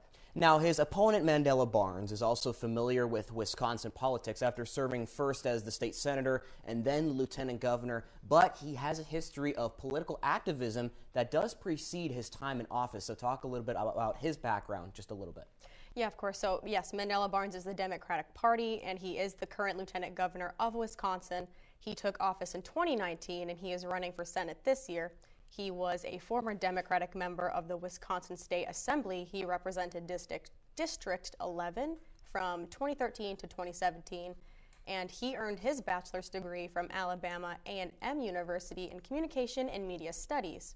His career experiences include working for the city of Milwaukee as a community organizer for the Milwaukee Intercity Congregations Allied for Hope. And he was the Deputy Director of Strategic Engagement with the State Innovation Exchange, Caleb. And what are some of the issues that are front and center of this race? So key issues that are most worried about would be the abortion laws, gas prices, how inflation has been affecting us and how it will continue to do so, rising crime rates, gun laws, certain shortages like baby formula at the moment, choice of schooling, national defense spending, and lowering taxes. Johnson has been pretty blunt about his positions, even, when they are, when they're unpopular with other politicians and statistically not shared by other voters. For example, he openly discusses eliminating guaranteed funding for Social Security and even Medicare. He says that, honestly, it will make constituents. So do you agree, or do you think that the policies are popular enough to discourage people from voting for him? I think that Johnson being honest with his audience is a good thing because they want open honesty from their candidates. I feel like especially nowadays we are kind of tired of politicians not being transparent with us as to what their policies are. So if your candidate is being honest about an issue and you don't necessarily agree with their opinion, that's fine. It's your choice to vote for whomever, but because Johnson is already leading Barnes, it seems honestly like honesty is working in his favor. Thank you very much, Madeline. We'll be back with more coverage after this, so don't go anywhere. Have you ever been to the Everly Library? If not, you should, because it's great. They have books of all different genres: history, biography, fiction. Try The Evolution of Life, Life of Pi, or Jurassic Park. So what if books aren't your thing? Try movies like Frozen, or TV shows like Lost. Books and DVDs aren't the only thing though. Take a trip to the second floor. Welcome to the Writing Center. These tutors will tell you everything you need to know about writing a paper, and they'll help revise your essays. Now let's head back down. Behold, the Knox Learning Center. Need to print something out 5 minutes before your next class because you procrastinated? No problem. You can also print off pictures of dogs. Because, well, you can. So grab your homework, laptop, and textbook, and study diligently. Bring your lunch too. Actually, you can't. That's illegal. Now you know the Everly Library. Stop by anytime. Seriously, it's open all week.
Before we go to the Pennsylvania Senate race, let's take a look at the Ohio Senate race this time. The Republican J.D. Vance is clinging to a slim 13,000 vote lead with 50% of the vote in. Now on to Pennsylvania. Let's talk about this with Kaylin Ellian. The Senate race, give us an update on what's going on.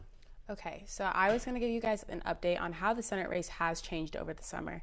On May 13th of 2022, we did see John Fetterman fall ill from a stroke, and that had a great effect on Fetterman's dominance in this race that he had originally. And Dr. Oz did suggest that, people who were voting for Fetterman did not go forward with voting with Fetterman because his health could be something that held him back. And I think at the end of the day, both candidates have been perceived as just two options. Many feel like one is not better than the other, but when it comes down to it, one, you have to choose who is the lesser of two evils in that voter's eyes. So we had seen that shift over the summer, and then with the debate, a lot of voters drew the line in between the two, and it's become a very 50-50 race. And talk about that debate a little bit. How much did that change voters' perspectives because of the results of that and how they performed? Of course. So we saw a tick in points go up for Mehmet Oz especially.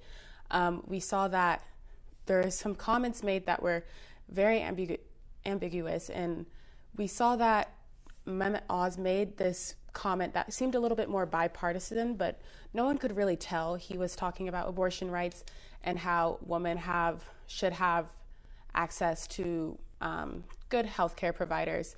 So it kind of seemed like he was leaning more pro-choice in this situation, but no one could really tell. So that was a little bit confusing, although it did kind of make people who are more moderate feel better. All right, thank you very much, Kaylin, for the update. Now we're going to send it over to our map analyst, Austin Bechtold. He's got a good update for us. What you got over there, Austin? Yeah, thank you, Caleb. We're starting to get more results in on the Pennsylvania governor's race. Josh Shapiro still holds a pretty solid lead over Republican candidate Doug Mastriano, and we're starting to see some votes in Allegheny County that are really starting to form from Pittsburgh. There's still, though, a lot of vote in what is basically going to be the areas that Shapiro is going to need to be able to have a solid amount of votes so that Mastriano can't catch up to him. And what I mean by that is currently in Allegheny County right now, 30% of the vote is in, and 77% of it is favoring Shapiro. Now, the big area that he is more than likely going to dominate is the whole entire Philadelphia area. We're talking about Philadelphia County, Delaware County, Bucks County. There's only about 20% of vote that has been counted and recorded in Philadelphia County so far, but we're talking around 88% of the vote that Josh Shapiro is owning in Philadelphia County. Also, we kind of expect to see, as a lot of Republicans have, claiming the top portions of these counties, talking about Susquehanna County, Bradford County, Erie County as well. But really what is going to be important, and it's for whether it's the Senate race for Dr. Oz or for Doug Mastriano in the governor's race, being able to win neighboring counties around Allegheny County, including Westmoreland County, Greene County, Washington County, with Westmoreland and Washington also seeing about 20% of the vote come in right now. So still a lot more vote yet to be counted and yet to be recorded. And also there's a ton of mail-in voting that is still yet to be counted. There was in the Pennsylvania Senate race, John Fetterman filed a lawsuit for more votes to be able to be counted, votes that were potentially not dated correctly that were sent in. It was ruled by the Pennsylvania Supreme Court that those votes would not count, but Fetterman would try to have those votes count. It's a lot more Democratic votes are the ones that come in as voting by mail. But currently, with 23% of the vote in, Josh Shapiro still with a very solid lead over Doug Mastriano. Now back to Yager at the desk. Results continue to come in. We do have an exclusive phone interview with Bud Cook, getting his take on things as election night 2022 progresses.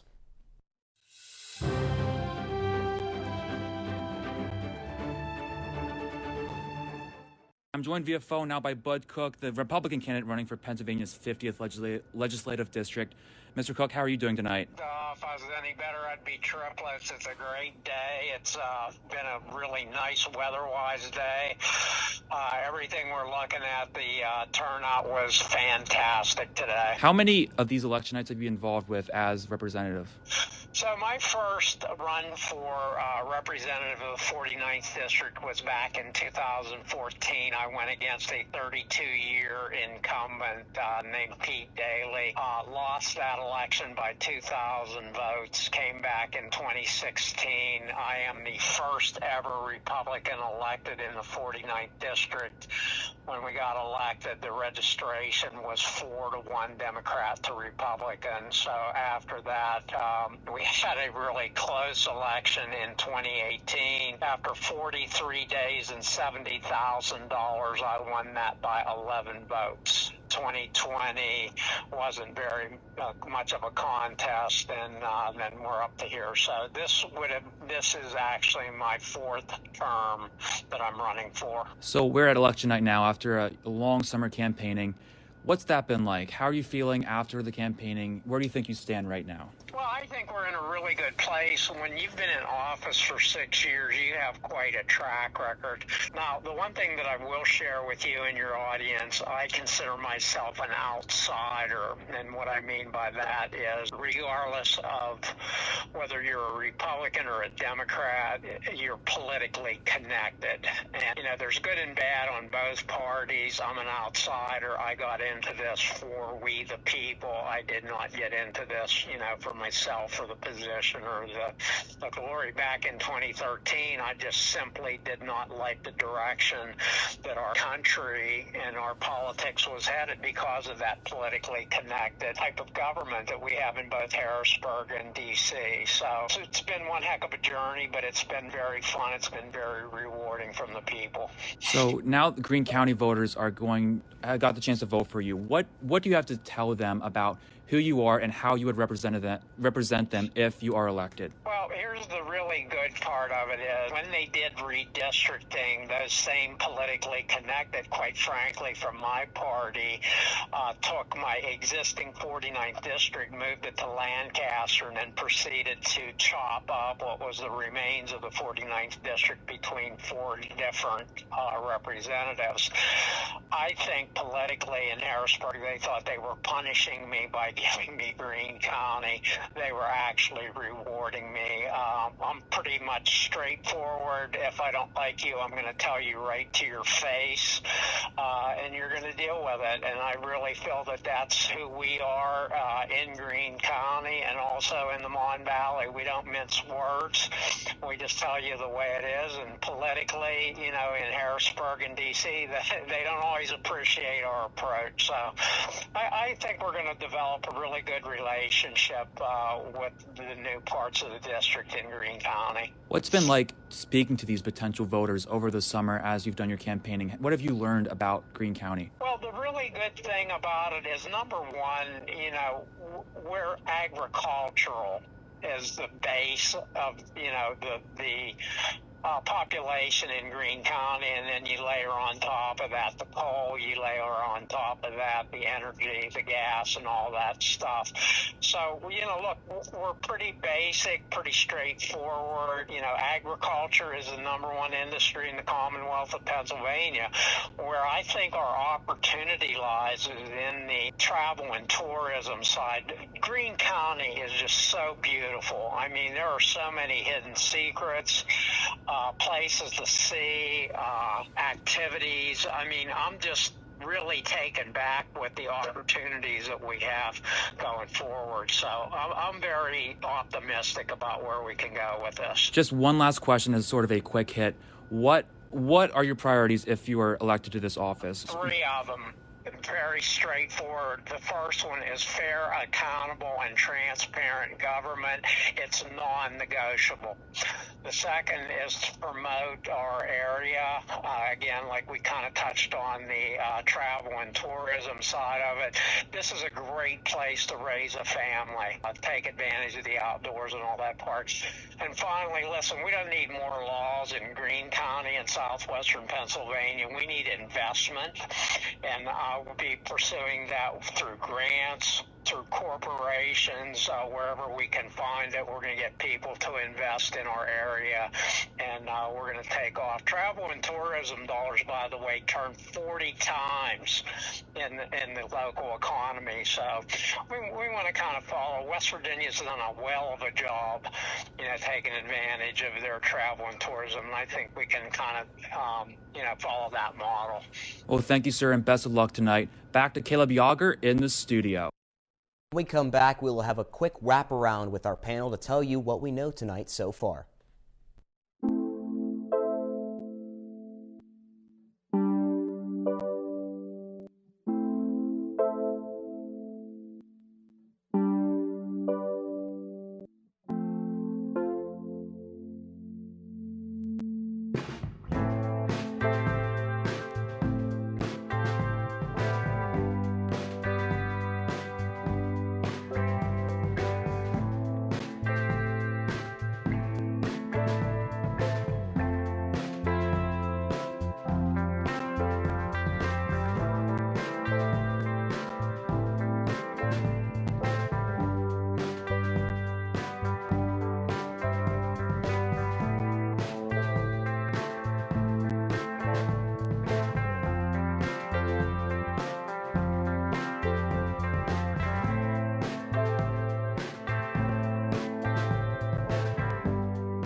You're watching WCTV, where we aim to bring you the best local coverage of what you care about most.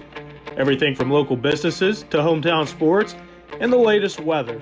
We're keeping up to date with what you need to know about issues that affect our campus and our community.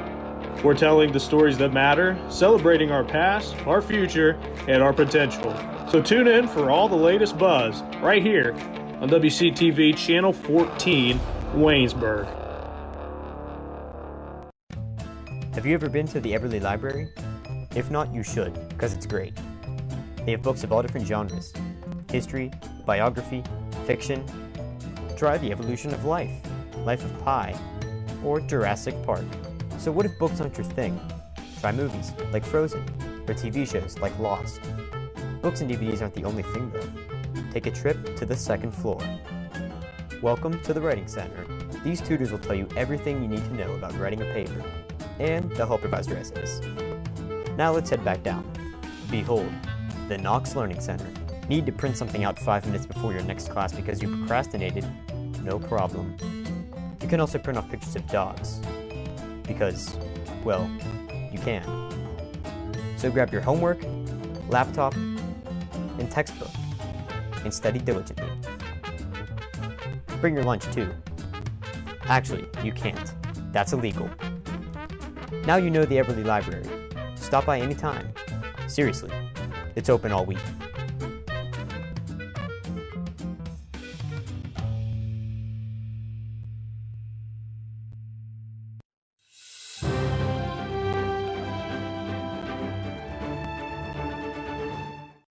Coverage is continuing here on WCTV for the 2022 midterm elections. Once again, we have Brock Owens and Alex Hughes. What have you got for us, guys? Brock, we're going to start with you.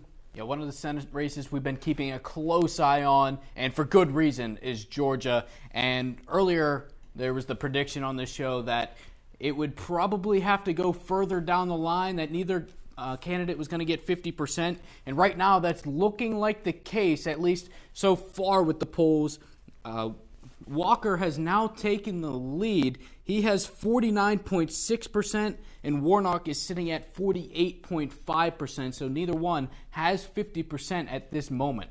That's interesting because 66% of the votes are in. Still a long way to go, but definitely an interesting way to look at it as Walker takes the lead over Warnock. Alex? Yeah, taking a look at Pennsylvania here, Fetterman and Oz. Again, it started off with Fetterman having a huge lead over Oz right as the first reports were coming out, but now Oz is starting to really close the gap as now as the last report, it was 52.9 to 44.8%.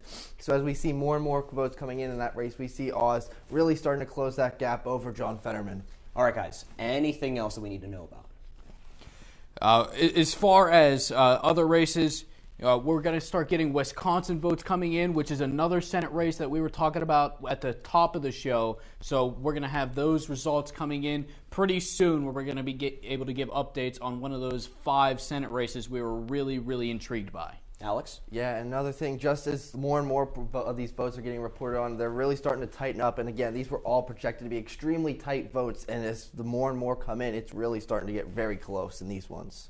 And what do you think the reason is for Walker taking the lead over Warnock in this tight situation, as Warnock did have the lead for a majority of the night? I think looking at that one, I think most of the time you see them counting from like these big cities first, and then it is the big cities that seem to lean more Democratic most of the time. So I think that is what is responsible for Walker coming out to this lead now over Warnock. So again, I think as more and more votes come in, I think again that's going to be a really close one, and if it's going the way it has been, Walker might be able to take that one. Now, do you think Walker's going to hold on to this lead, Brock, or do you think Warnock's going to jump back into the lead over Walker? I think it's going to be really close. I think at the end it's going to be like right at each other's throats, and we're going to see if either one can get 50%.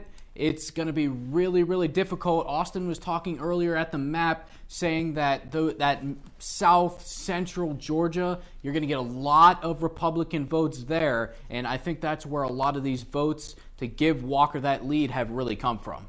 Absolutely. And for the U.S. Senator race in the state of Pennsylvania, 33% of the votes are in, 52.5% Fetterman, 45.2% for Oz. Now we're going to send it out to Micah Leith, who is outside with a quick update on the local race.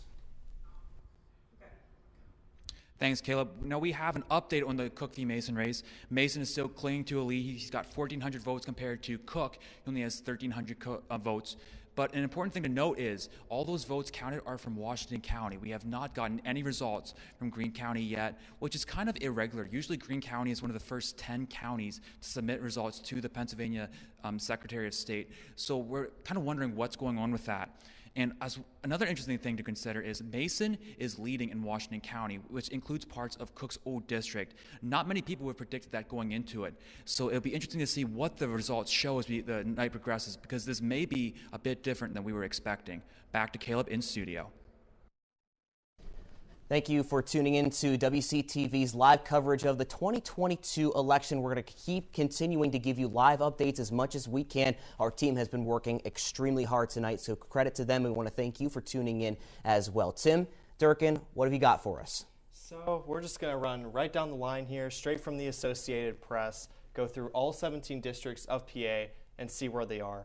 First district of PA, Ashley E. has the Democratic candidate. She has 69.7% of the vote, but we only have 10% of the reporting in, so there is still room for her to get taken over by the Republican candidate. Brendan Boyle in District 2 has already taken the win with a 78.2% lead. In the District 3 of PA, we have Dwight Evans from the Democratic Party taking over with a 95.2% over the Republican candidate. In PA District 4, we have Christian Nacimiento. The Republican candidate has a lead of 55%, but once again, a low reporting rate with only 8%. In the 5th District, we have Mary Gray Scanlon, the Democratic candidate, and she has a lead of 77.9%, but with only 8% reporting. In the 6th District, we have Chrissy Houlihan, the Democratic candidate, with a lead of 61.1% with 24% reporting from that. In the 7th District, we have Susan Wild from the Democratic Party, which is a 58.4% lead with a 44% reporting.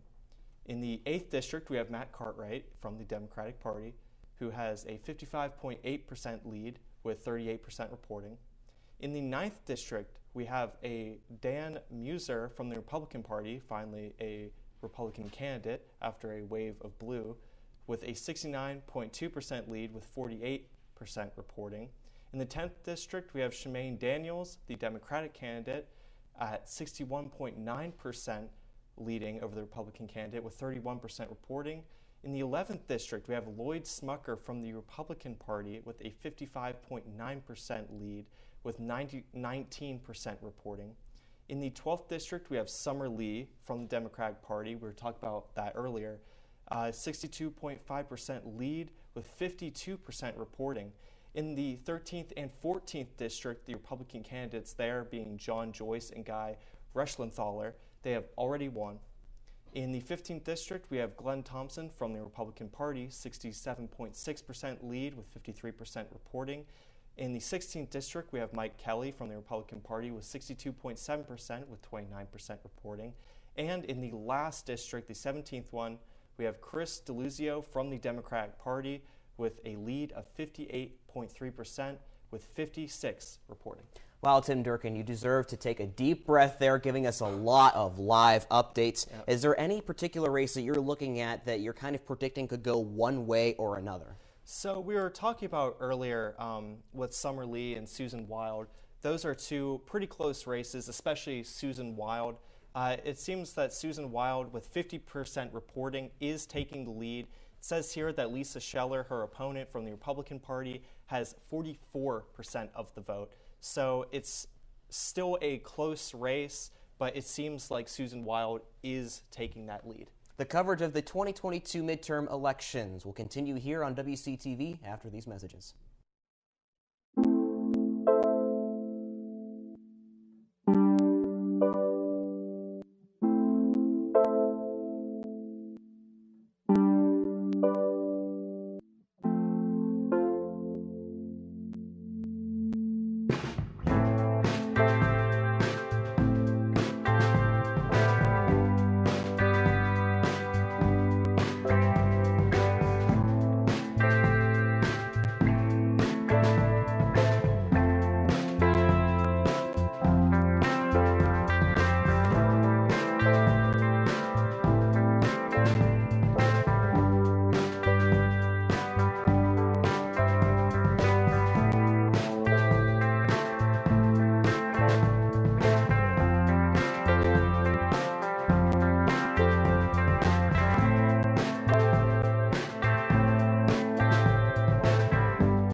Have you ever been to the Everly Library? If not, you should, because it's great. They have books of all different genres: history, biography, fiction. Try The Evolution of Life, Life of Pi, or Jurassic Park. So what if books aren't your thing? Try movies like Frozen, or TV shows like Lost. Books and DVDs aren't the only thing though. Take a trip to the second floor. Welcome to the Writing Center. These tutors will tell you everything you need to know about writing a paper, and they'll help revise your essays. Now let's head back down. Behold, the Knox Learning Center. Need to print something out 5 minutes before your next class because you procrastinated? No problem. You can also print off pictures of dogs. Because, well, you can. So grab your homework, laptop, and textbook, and study diligently. Bring your lunch too. Actually, you can't. That's illegal. Now you know the Everly Library. Stop by anytime. Seriously, it's open all week.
This is producer Caleb Yager, and you are watching The Buzz.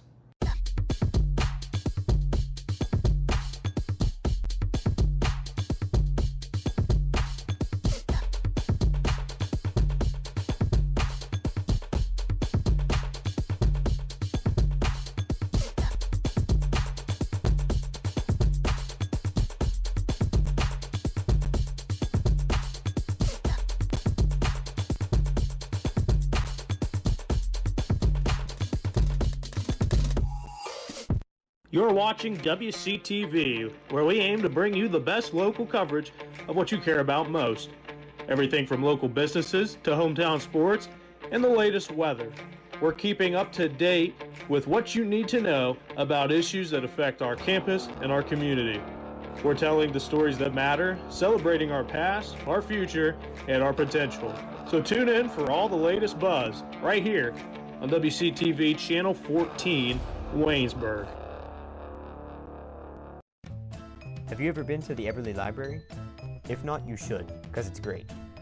They have books of all different genres: history, biography, fiction. Try The Evolution of Life, Life of Pi, or Jurassic Park. So what if books aren't your thing? Try movies like Frozen, or TV shows like Lost. Books and DVDs aren't the only thing though. Take a trip to the second floor. Welcome to the Writing Center. These tutors will tell you everything you need to know about writing a paper, and they'll help revise your essays. Now let's head back down. Behold, the Knox Learning Center. Need to print something out 5 minutes before your next class because you procrastinated? No problem. You can also print off pictures of dogs. because, well, you can. So grab your homework, laptop, and textbook and study diligently. Bring your lunch too. Actually, you can't. That's illegal.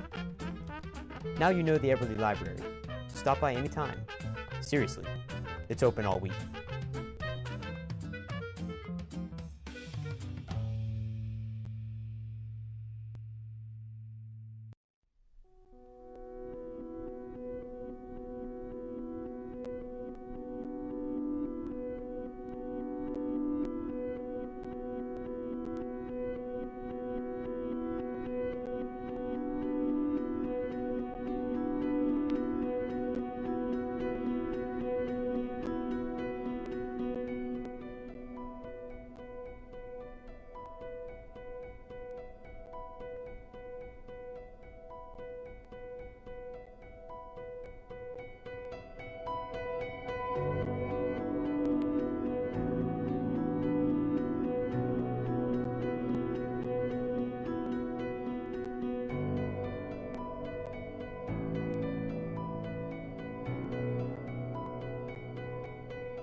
Welcome back to WCTV. Gwen Napier is joining us at the desk once again to continue our conversation. Let's pick up right where we left off. We were speaking about abortion, and a majority of voters say that abortion should be legal in all or most cases. So what are the numbers and details behind this observation?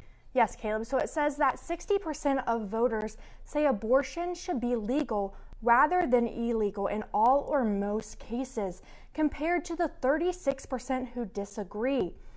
According to the preliminary exit poll results, this is a 9% rise in the share of voters saying it should be legal from 2020.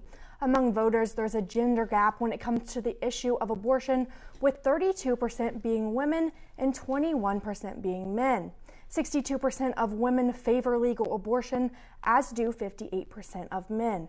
More voters are also dissatisfied or angry about the U.S. Supreme Court ruling to eliminate the constitutional right to abortion than are satisfied or enthusiastic about it at 60% to 37%. Going on with other polls results that we have, Republican parties lead in trust to handle crime immigration.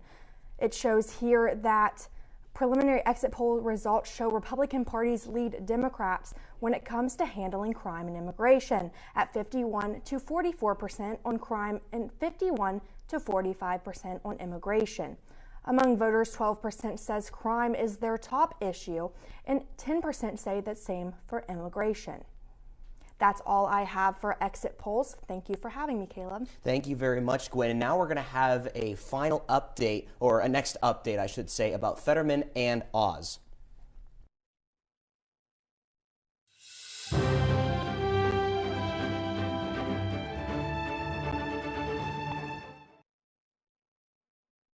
Here on WCTV, continuing our coverage for the 2022 midterm elections. Kaylin Elliott is joining us now at the desk. Anything that we should know about, again, for this Fetterman versus Oz race in the House and the Senate for Pennsylvania? Of course. Early in the night, John Fetterman was dominating by a lot more in the percentage.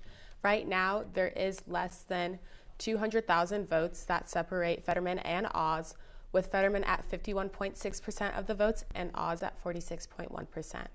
So 41% of the votes are currently in. Where do you see this race trending from now on? Do you see Oz closing that gap or Fetterman holding on to the narrow edge? You know, Oz has really closed up that gap from the time that we've begun. And so I do think he could edge up on John Fetterman, but I do believe that Fetterman will take the lead in this. All right, thank you, Kaylin. Now we're going to throw it over to our map expert once again, Austin Bechtold. He's going to give you an update on a couple more states like Ohio, Virginia, and Pennsylvania. Take it away. Hey, thanks, Caleb. I want to first start with some House districts. Now, District 2, 7, and 10 in Virginia are some that are very highly contested. Republicans thinking that they could take over 2, 7, as well as 10. Right now, Jennifer Wexton holding her own right now in District 10, but Republicans having the edge in District 2, with Jen Higgins a good advantage there as of the last update, as well as in District 7 as well. But when we take a look back at the Senate races. When we look at Ohio, J.D. Vance and Tim Ryan, pretty even at this point in terms of what's coming in with the vote. 52% as of about the top of the hour at 10 o'clock, with not as many votes in Cleveland as expected, at least at this point, being counted and being released. We're also seeing, as we kind of expected, a lot of bigger cities, Cincinnati, Dayton, and Columbus, as well as Toledo, being an advantage for Ryan. But J.D. Vance did come into today's election favored in some of the latest polls that came out coming into this election day, I should say, for J.D. Vance. But right now, Ryan with a very good edge to be able to potentially edge him out. Now, when we look at Georgia, this was from a little bit ago as another dump of votes has come in favor of Herschel Walker. Walker is starting to close the gap on the incumbent Raphael Warnock. Warnock, remember, who had to go to a runoff when he ended up winning the Senate seat in 2020, is now currently holding his own in places like Atlanta and Augusta. But still, and as we've talked about, some of these places in the top of the state that still have a lot of red to come in, as well as the bottom. And a lot of these bigger states are taking some time to be able to count their votes. Just being able to have more mail-in ballots. We've had 4 million more mail-in ballots this election cycle in the entire country than in the 2018 election cycle altogether. So more votes to be able to count that are coming in mail-in compared to being voted on election day. And when we turn our attention for the final time to Pennsylvania, this is starting to close the gap as well. As Kaylin was saying, John Fetterman and Mehmet Oz really starting to see more votes in the upper districts of Pennsylvania and a lot of counties that typically bleed red. And Philadelphia, still a lot more blue to come in on these edging counties like Bucks County, Philadelphia County. Still a lot of votes there, as Philadelphia, at the last update, only had about 30%, 40% of votes. And we're not expecting to get a result here tonight. At least it's not possible to where the Senate could be called. It should be landmarked between Oz and Fetterman, a very close race that we might not know, just pure speculation, because of how the vote is being counted until tomorrow and potentially into Thursday. Now back to it's been a pleasure being here with the map with you guys. Now to Caleb Yager and the crew. Thank you very much, Austin. It's been a pleasure to you to see all the work that you've been doing with the map. And once again, for one final time, we have Alex Hughes and Brock Owens joining us at the desk once again. From what I understand, you guys are talking about some important races in Georgia, Wisconsin, Maryland, Ohio. Alex, we're going to start with you first. What do you got? So, in the Maryland governor race has been called at only 33%, actually, with Wes Moore beating Dan Cox in that one with 62.5 to 34.6. And again, it was called at only 33%. But Wes Moore, more importantly, becomes the first black governor of Maryland with that win. Brock. And we've mentioned these two Senate races throughout the night. Wisconsin, Mandela Barnes versus Ron Johnson. Johnson being the incumbent, but right now he's losing with 40% of the votes counted. Barnes has 50.7% to Johnson's 49.6%. And then once again, one last mention of Georgia with about 71% of the votes counted. Herschel Walker with 49.2% and Raphael Warnock, who once again an incumbent, losing 48.9% in that race. Final comments from both of you guys on anything that we should know about. Yeah, it's going to be a long night, obviously, as we take in all these results throughout the night. And again, we heard Austin talk about how we're not going to get some results for quite some time. So you just have to be patient with this stuff and then just sit back and watch and enjoy and just see what happens as results still come in throughout the rest of tonight and probably tomorrow too. I don't have much more. He said it perfectly.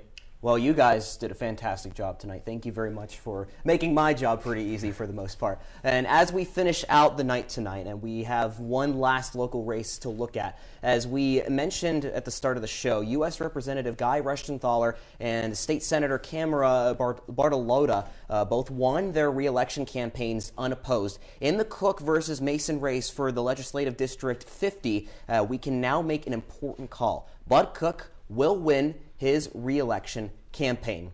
And this concludes our WCTV's live coverage of the 2022 election. But before we go, there are some important people we would like to thank. First and foremost, WCTV is very grateful for the 35 to 40 students who donated their time and effort tonight to bring the best coverage possible to all of you watching. Broadcast news is a team effort, and tonight was no different. None of this would have been possible without the talent and work ethic that Waynesburg students bring to the table. Further, we are grateful for the efforts of the faculty and staff in Waynesburg's Department of Communication, and we could not have asked for more support, whether that is in terms of equipment provided, advice provided, or support when we needed it. Further, we thank all of the poll workers, law enforcement, and campaign staffers who make our elections possible, and without them, American elections would be impossible to administer, and their hard work began months prior to tonight.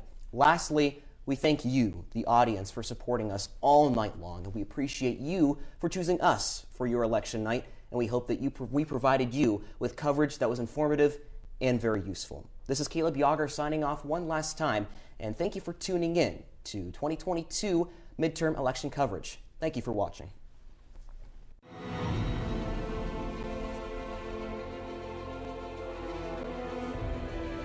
This has been a production of Waynesburg Community Television.